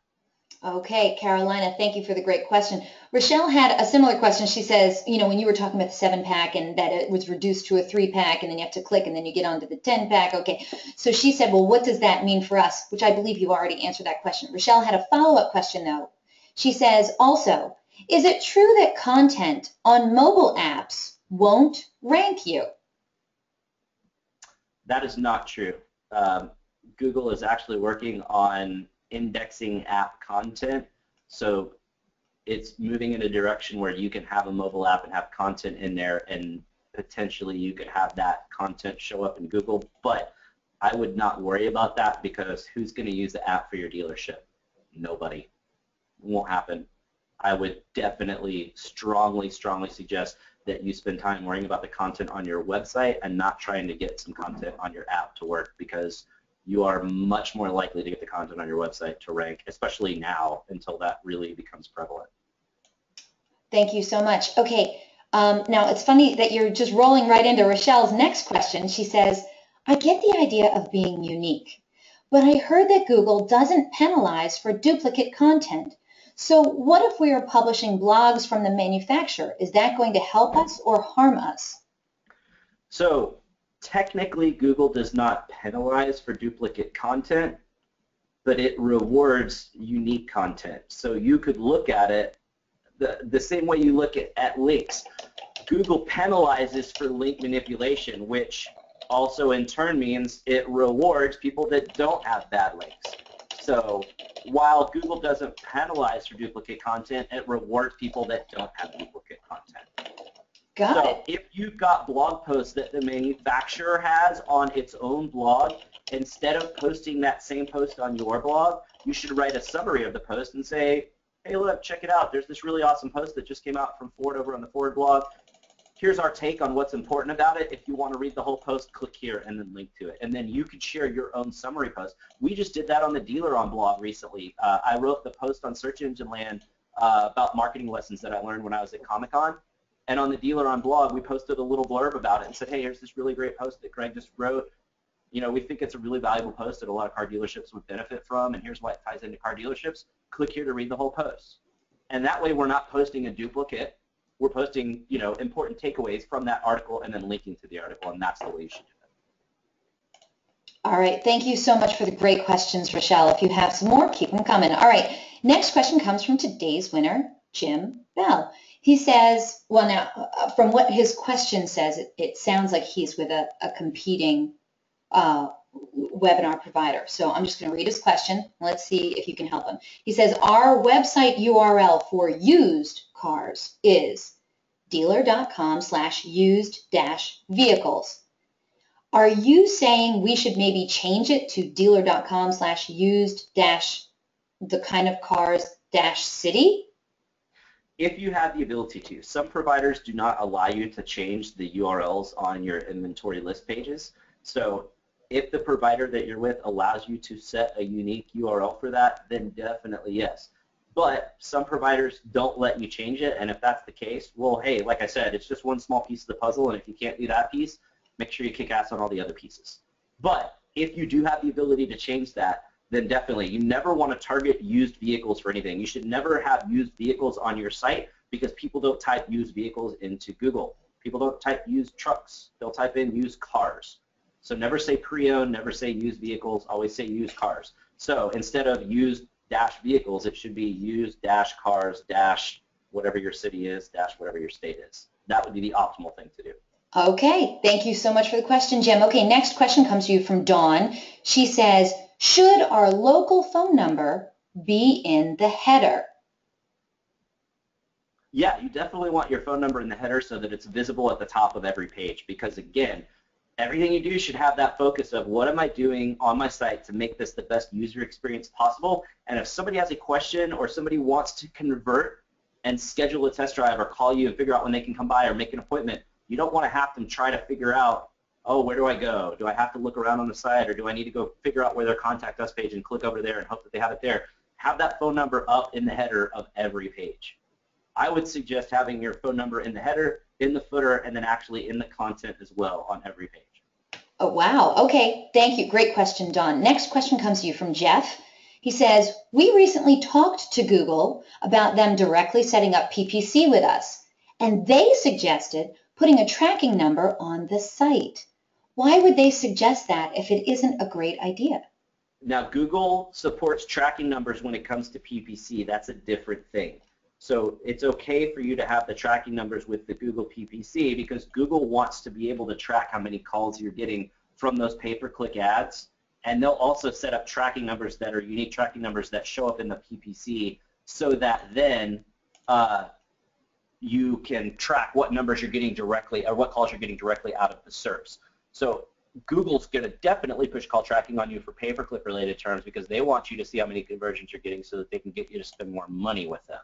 But Google's not telling you at that point that that means you put a call tracking number throughout your site. They're probably suggesting that you have dynamic number insertion so that whenever somebody hits your website coming from a pay-per-click ad, it will substitute out that call tracking number. Oh, boy. Okay. Jeff, great question. We have some more questions from Jeff a little bit later on. Okay, Bruce is back. He's asking, should we be using the pipe character in our meta tags? If you're talking about the title, then yes, it is usually best practice to use the pipe character in between phrases. I would not suggest using it anywhere else. Oh, okay. So not in the meta tags, only in the title tag. Only in the title tag, but yes, you shouldn't really use it in your meta description. It doesn't really make sense to do it there. Okay, thank you so much, Bruce. Next question comes to you from Ray. He says, should the blog be on the website or separate, or does it matter? That is an excellent question. Again, this is one of those that depends on your provider. The optimal setup is to have the blog be on your site. So it would be, for example, you know, ABC Jim Ford. Bob, Yeah. yeah, Jim Bob Ford is my go-to though. Okay, sorry. If there really is a Jim Bob Ford, that guy gets tons of free advertising from me. JimBobFord.com/blog. You know, but unfortunately, a lot of providers don't have the ability, because they've got their whole system set up the way that it is. They don't have the ability to run WordPress on the actual servers, which means you have to have WordPress set up externally somewhere else. And in those cases, it's going to have to be a subdomain. So what we do in those cases is we set up someone with blog.jimbobford.com instead of www. So it's on a subdomain. It's not as good as having it on the same root domain, but it's better than having it on a completely separate URL. Got it. All right. Great question, Ray. Thank you. Jeff has his follow-up question here. He says, do you have a good example of a blog from a car dealer that we can reference? I have several, but nothing I can think of off the top of my head. I'd have to pull up the customer list to show you. But if you want to shoot me an email, I can send you a list of a bunch that you can see. All right. Thank you so much. All right. Your next question comes from Bruce. And I think he probably wrote this question before you actually covered it. But here we go. How does a car dealer get quality links? That's definitely something you'd want to go check out my post on Search Engine Land for. There's a lot of information on how to get quality local links. But, I mean, really, it's just all the stuff I talked about in the presentation. Take advantage of the things that you're already doing. Take advantage of the relationships that you already have, and target a lot of local businesses and websites. And that's the best, easiest thing to say without really getting into a very, very long, convoluted answer. Thank you. Link building is probably the most difficult part of SEO. Yeah, because you can't automate it. Right, and that's a lot of providers, a lot of automotive SEO providers actually don't do anything with link building because it is so difficult and it's very time intensive. And the way that these guys, and mom and pops as well, not just automotive, but a lot of the ways that the cheaper SEO providers keep their costs down is they just don't do link building, and that's how they can offer it for so cheap, because they're not doing that very time intensive task. Okay. All right. Your next question comes from Lisa. She says, we have all of our reviews on our website, the good, the bad, and the ugly, on the website, Greg. So is that a good thing to do or not? Nobody's going to read them. People will, if they see that you have a testimonials or reviews page on your site, they may glance at it if they do anything, but most of the time they're just not even going to go there, because they're going to assume before they even go there that you're only showing the best of the best reviews. So it's probably not going to be very worthwhile. But here's the thing. If you do show bad reviews on there, why the heck would you want to do that? If you have some nut job come in and have a bad experience, or maybe the service advisor that he was working with had a bad day and screwed up, and that guy had an awful experience, do you want to put that on your site and let the world see that you guys screwed the pooch and gave somebody a really crappy experience? If that latest review or the latest couple of reviews are bad reviews and somebody does happen to glance at the page, then you're scaring people off. So I would think that's probably not a very good idea. Okay. Lisa, good luck. All right. Your next question comes from Kinney, who has been tweeting out all day today. Thanks, He Kenny. says, what value do you see in the video customer review on the YouTube coupled with the online reviews on Google or cars.com, etc.? What do you think about video customer reviews? Good, bad? I think those are great, and that would be the one time I would tell you to put reviews on your own site, is when you have the video stuff, because people, for some reason, will actually go through and watch those videos. Now, you don't need 500, you don't need 100, you don't need 50. You can have 2 or 3 on there, or you can make a little kind of, montage of a couple of people and put that as one video. But it's definitely got some value. Video is kind of the wave of the future, and that stuff's really awesome. As far as putting it on YouTube, that's great. If you're going to put videos on your own site and make a big play for video, I would suggest using a company called Wistia. It's a third-party hosting company that gives you a lot more control and a lot more analytics on your videos than you would get through YouTube. So if you've got questions about Wistia, let me know. I can jump on the phone. I can show you. It's awesome. I don't have any affiliation with them. I just love them. And I would suggest doing that. Putting it on YouTube can be okay. Potentially somebody could search for, the name of your dealership in reviews, and maybe the video might show up in the search results, but that's more of something you're not really doing for SEO, you're doing it for user experience. Right. Okay, Kenny, thank you so much for the great question. All right, Greg, your next question comes in from Tommy. He says, is it okay to have friends, family, or coworkers leave reviews on Facebook, Google, or Yelp? Star ratings with or without comments. Is that okay? Did they actually buy from you? Tommy? I don't know. If they bought from you, great. If they didn't buy from you, then technically you're breaking the law because you're asking someone to leave a fake review. If they did not do business with your dealership and they're leaving a review saying how great your dealership is, then that is not a legitimate review because they didn't actually do business with your dealership. What if they came in, bought parts, or what if they came in and they did service? Did they have to buy a car? I mean, they could be a service review, so I mean, they could come in and get an oil change and write a review about your oil change, but it's just you're treading on thin ice when you just say, hey, I'm just going to go ask all my friends and family to leave a review of my dealership, because if they didn't buy from you, then that can be problematic. Okay. Now, does that mean you're going to get caught? No. A lot of people do it. A lot of people don't get caught, but if you do get caught, and there's some sort of government sting like what happened in New York last year in the fall, and you get hit with, you get caught, let's say you have, I don't know what the per review fine is, but let's say you have a significant number of reviews that are found out to be fake because that person never purchased there, and you end up getting a $50,000 or $100,000 fine for the dealership. Was it really worth it to get an extra 5 or 6 reviews? Probably not. Thank you. Thank you, Greg. All right, Tommy, let me know if you have a follow-up question, all right? It's a comment that came in from Ray. He says, this was by far the best webinar I've ever attended, and I go to a lot of them. Thanks. He's not alone. We have a lot of other people who've been writing in saying what an incredible presentation this is, and honestly, I'm not going to disagree with them. This is really incredible. Oh, my girlfriend Bobby. Hi, how you doing, Bobby? Bobby wrote Bobby. She wrote in, hashtag whatever. I love a good hashtag, Greg. But then she did have a follow-up question, so I'm going to give you Bobby's question. She says, I'm using call tracking with local numbers that rotate based on how the customer found us. It's based on scripting on my site, but shows in Google results as the real local non-tracking number. Is that helping me or is it hurting me?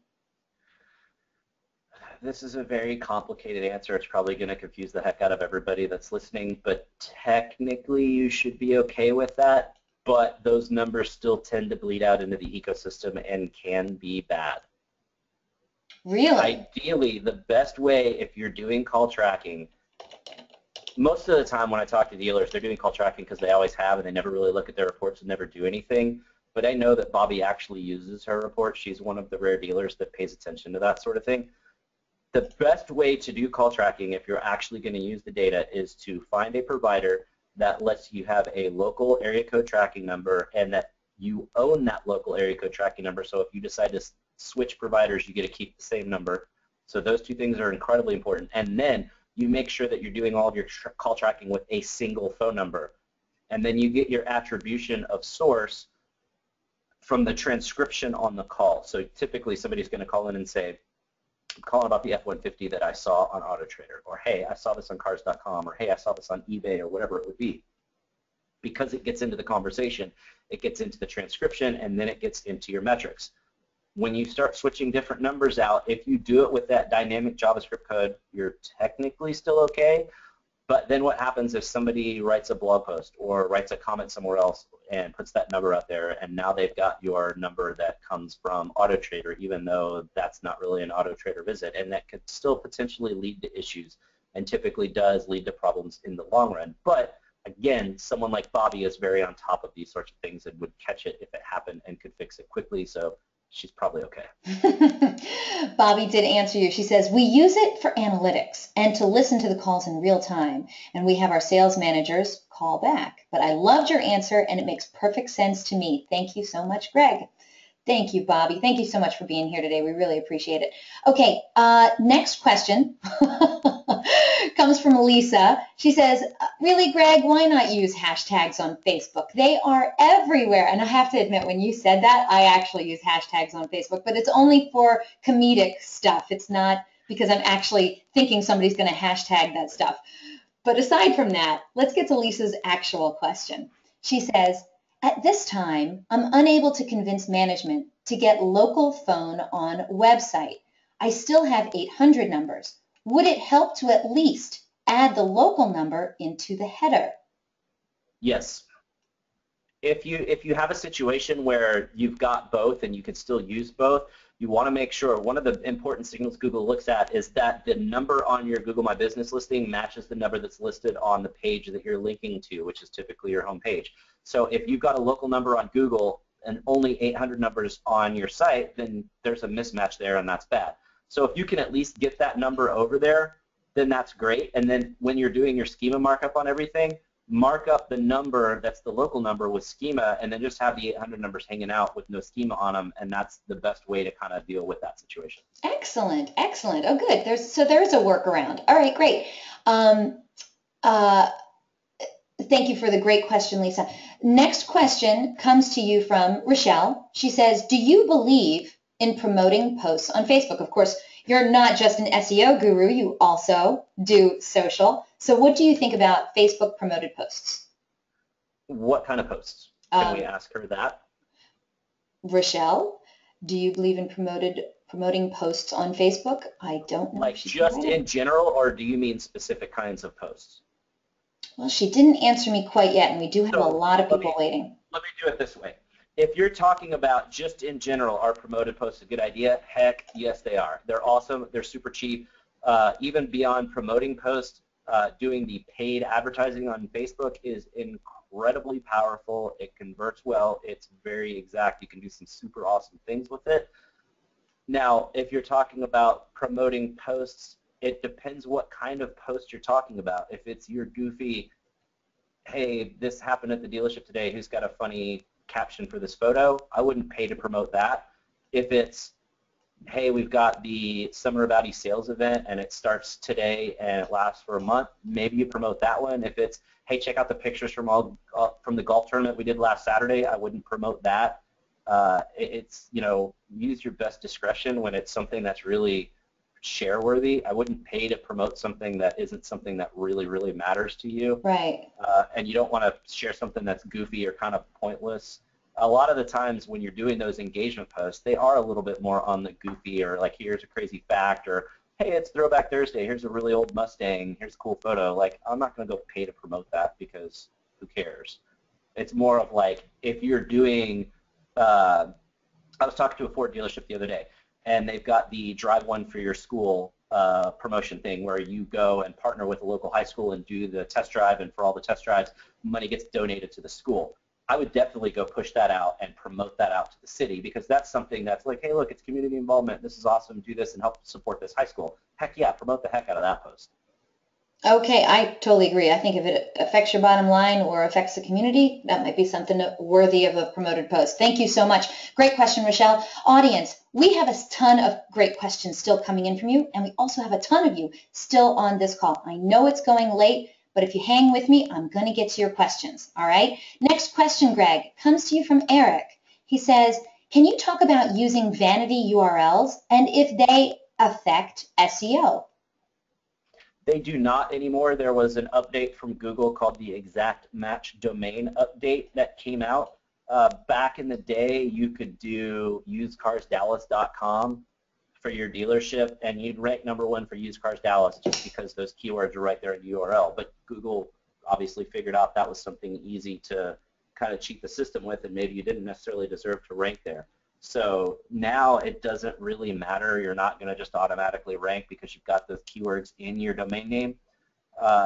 So, I mean, as far as using a vanity URL, it's kind of up to you and what your marketing plan is.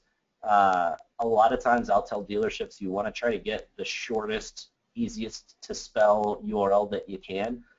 So if you're like Jim Bob's Chrysler Dodge Jeep Ram Dallas.com, that's a giant URL. You don't want people to have to try to do that in. So, do jimbobsjeep.com or jimbobchrysler.com or whatever. You don't have to get all of your different brands into your URL. You don't have to get your city in your URL. You don't even have to have a URL that has your dealership name. Do what makes sense for your marketing plan, and don't look at that as, oh my gosh, I need to do this for my SEO, because it's not really going to matter. Okay, great question, Eric. Thank you so much. Hope that helps you. All right, Greg, your next question comes to you from Anthony. He says, what do you think about video content to help with SEO, such as video walkarounds, service videos, etc.? This is kind of the same answer as the other video question earlier. It's great. It's awesome for users. It's awesome for conversions. It doesn't do a whole lot for SEO anymore. Before Google pulled the thumbnails out of search results, you could have, Ford F-150 walk around or Ford F-150, and if you had a video, then that video would show up and you get the thumbnail that shows that there's a video right there in the search results, which would visually attract you to that listing, and you click on it and see it. But it doesn't show those video thumbnails anymore. So it may help if you put those up on YouTube, because then people could potentially be searching YouTube and finding them. But really, this is another one of those things that I say, do this because it helps you convert. Don't do this because you think it's going to help with SEO. Gotcha. Thank you. Great question, Anthony. Next is a comment from Chris. He says, is that a Freddy figurine on your shelf? Very nice. Sure is. Very nice. Yeah. He's a fan. And listen.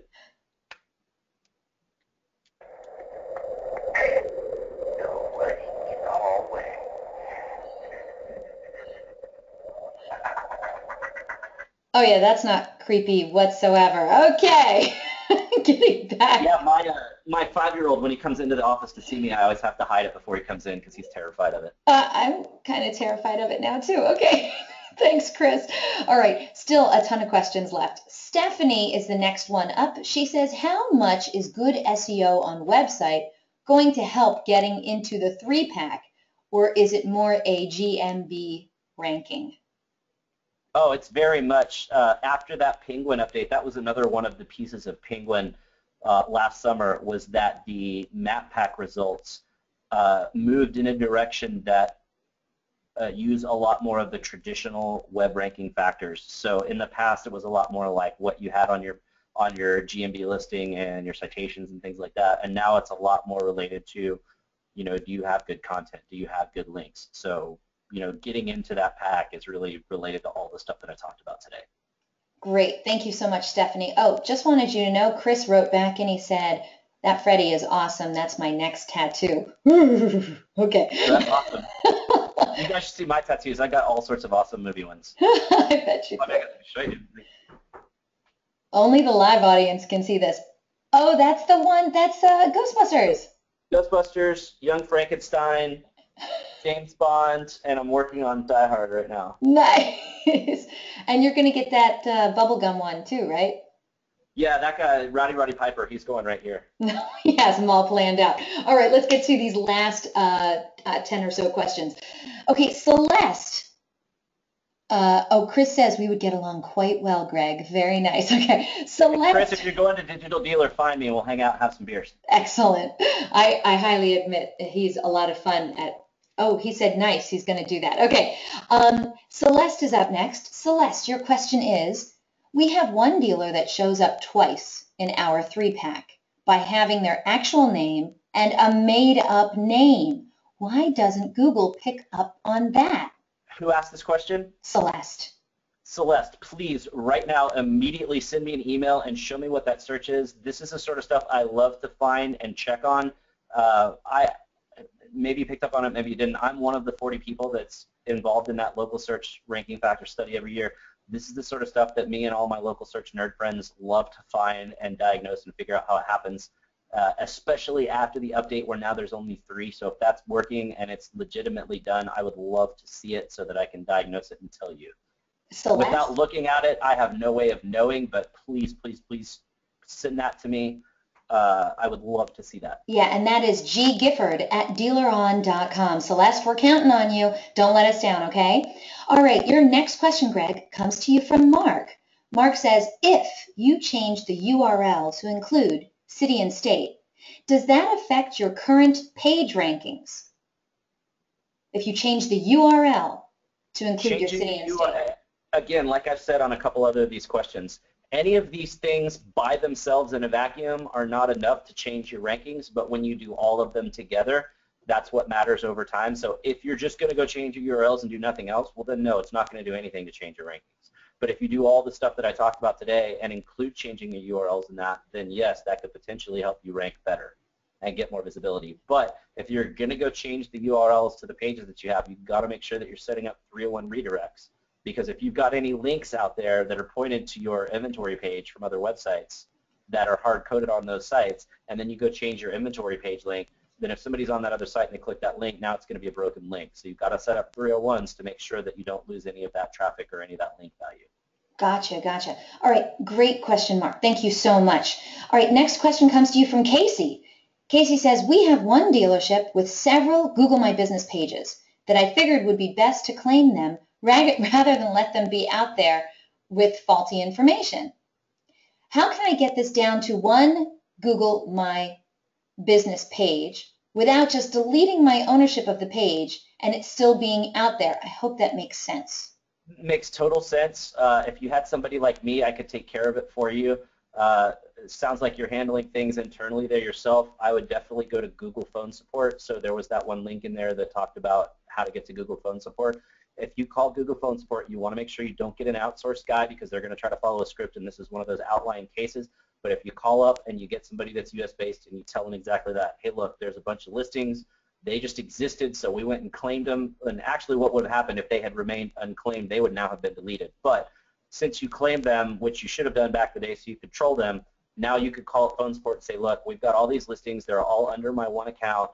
I need to merge all of them. You know, this has to go away. I don't need separate listings, and they will help you. Because if you have duplicate listings, that actually is a bad signal and can hurt how you're ranking.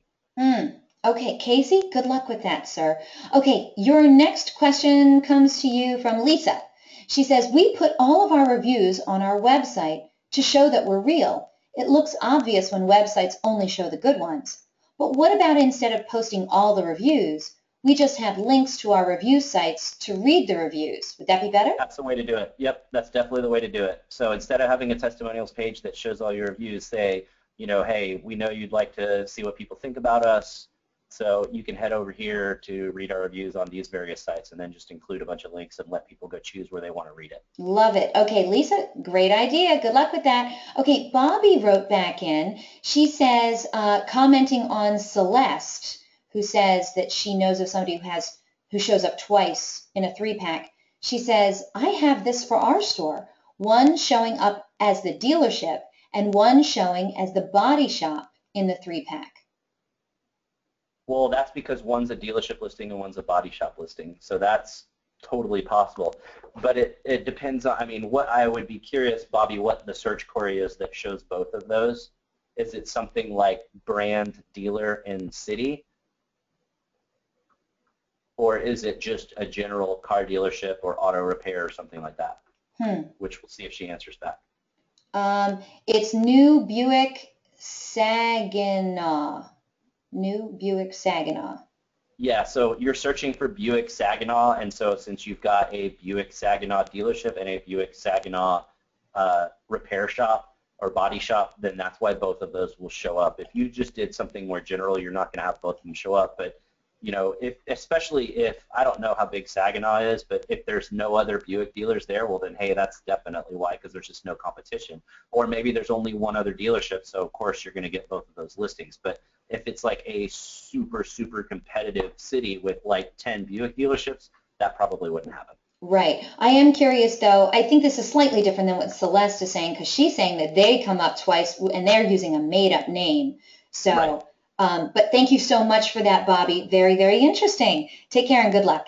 All right, our next question comes to you from Kinney. Hi, Kinney. Kinney says, having your reviews linked in to your VDPs, good or bad? No, that can be really good. It's not really something that matters for SEO as much as it does for, again, user experience.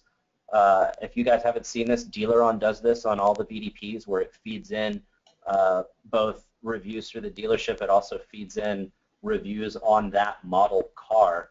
So since those model reviews are fed in and marked up with schema, a lot of times when you do a search for a specific year, make, model in a city, if there's a DealerOn dealer in that city, that dealer is going to get the review stars showing up in the search results, which makes that vehicle stand out from other dealerships because it's got stars when nobody else does. So there's a huge benefit on that side to get more click-throughs. But even on the reviews that you feed in, if you're feeding in something like typically you're going to feed in like a dealer rater widget or something like that, that's going to be iframed in, so it's not going to show up to Google to really help with any kind of an SEO thing. But again, this is one of those things we don't really care about SEO. We do it because if somebody's searching around and they stumble across this and this is their entrance into your dealership because they were searching your make, model, city, they see this and they're browsing and they're looking at the page and then they see those awesome reviews for your dealership, well then heck yeah, that's going to give them more of a reason to call you. So it's good for conversions, something we don't really care so much about SEO-wise. Gotcha, gotcha. All right, Kenny, thank you so much. All right, Greg, your next question is from Shannon. Shannon's been waiting a while. She says, in the H1, should we say full name of dealership or just Toyota dealer? I would vary it between. I wouldn't put Toyota dealer on every page. Give me the H1 for Jim Bob's Toyota dealership. Well, I mean, it just depends. I mean, your H1 should be what your page is about. I wouldn't really worry about getting the name of your dealership onto all your H1s. A lot of dealers really do, the ones that aren't so great at SEO or don't know much about it, try to put their dealership name everywhere they can. Thing is, you don't really need to optimize for your dealership name because you're the only dealership named that. So if you're Jim Bob Ford, you don't need to put Jim Bob Ford everywhere through your site because you are Jim Bob Ford and there is no other Jim Bob Ford, so you don't really have to optimize that hard for it. When you're doing your optimization, that's when you're trying to push those local signals out, so you want the city and state, and then you're trying to optimize for the keywords that you're really trying to be competitive on, and there's really no competition on your dealership name. So I wouldn't really put that in there very often. But sometimes it makes sense. If you have like a rebates and incentives page, you could have your H1 say something like, check out the current rebates and incentives from Jim Bob Ford or available at Jim Bob Ford. So maybe in that case, or like your About Us page, learn more about Jim Bob Ford and what we do, or your Contact Us page. Got a question? Contact Jim Bob Ford. But, you know, on other pages, I don't know that it's really important to waste that space by shoving in your dealership name. Thank you. Great points. Okay, last couple of items to get through here. Colin wrote in, will this webinar be available for replay? Oh, heck yeah. This is awesome. Absolutely. We are recording it right now, and I'm going to send everyone the link later tonight. And it will also be available on DealerOn.com/webinar. Just look on the link on the right-hand side for on-demand webinars. The most recent webinar, this one, will be at the top. All right. And last question, no, not a question, statement came in from Janice. She says, great webinar. So looking forward to seeing you in Detroit. I learned tons today. And audience, yes, if you see, we're keeping Greg Gifford very, very busy. He has a lot of upcoming events. Now, while this webinar is awesome and it's a great way to catch up with Greg Gifford and all that's happening in the SEO and social world, if you can ever catch him live, I highly, highly recommend it. It's way more fun live. Way more fun live. There you go. So we have all of these great dates coming up to end out our 2015. Hopefully one of these dates coincides with your travel plans. Please check him out, say hi, have a drink with him. Actually, buy him a drink. He obviously needs one. Greg Gifford, after that presentation, I hope you get yourself a wonderful lunch and maybe even a margarita. It's a little early for the margarita, but yeah. I like the idea, though. All right, Greg, thank you so much. This was amazing. We're going to have Greg Gifford on as soon as we can. Again, you can catch him coming up on October 1st, actually, for our Q4 Automotive Marketing Briefing. He's going to be on there with the rest of the DealerOn executive team. Greg Gifford, thank you so much. You put on a great show. He gives great webinar. And you know what, audience? We're going to be sending out a short survey soon.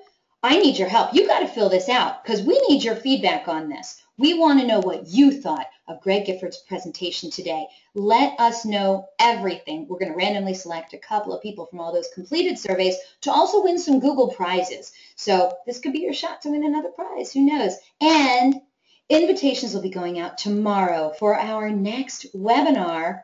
Secrets to building a strong circle of influence for your business. Yeah, networking is one of the most powerful business building tools you have at your disposal. The relationships you cultivate and nurture today will turn prospects into buyers down the road. If you're not getting a constant flow of referrals and repeat business, then perhaps it's time to consider reviving the effectiveness of your circle of influence. Are you a captain of networking, or are you just riding the waves hoping for some good sales? Well, in this brilliant one-hour webinar, famed automotive trainer and president of Kane Automotive, David Kane, explains in detail how your entire sales team must focus on growing their business, and the first place to start is with their own circles of influence. David will not only explain why building, developing, and maintaining your circle of influence will provide a sustainable and profitable business-generating network for every salesperson, but he will also detail how dealership managers can supervise daily social hours to engage even more customers and prospects. You'll learn the vitals and have a defined plan for making your year-end sales your best ever. If you're ready to learn the secrets to building a strong circle of influence for your business to increase your sales, then you simply can't afford to miss this presentation. Don't forget, DealerOn's weekly webinars are held Thursdays, 12 noon Eastern, 11 a.m. Central, 10 a.m. Mountain, and 9 a.m. Pacific. And if you have any questions, comments, or suggestions regarding these webinars and our topics, contact me directly. Again, my name is Eliana Raggio, and I love hearing from you. So track me down online. I'm on Facebook, Twitter, Google+. I'm on all the automotive social networks, or email me directly at eliana@dealeron.com.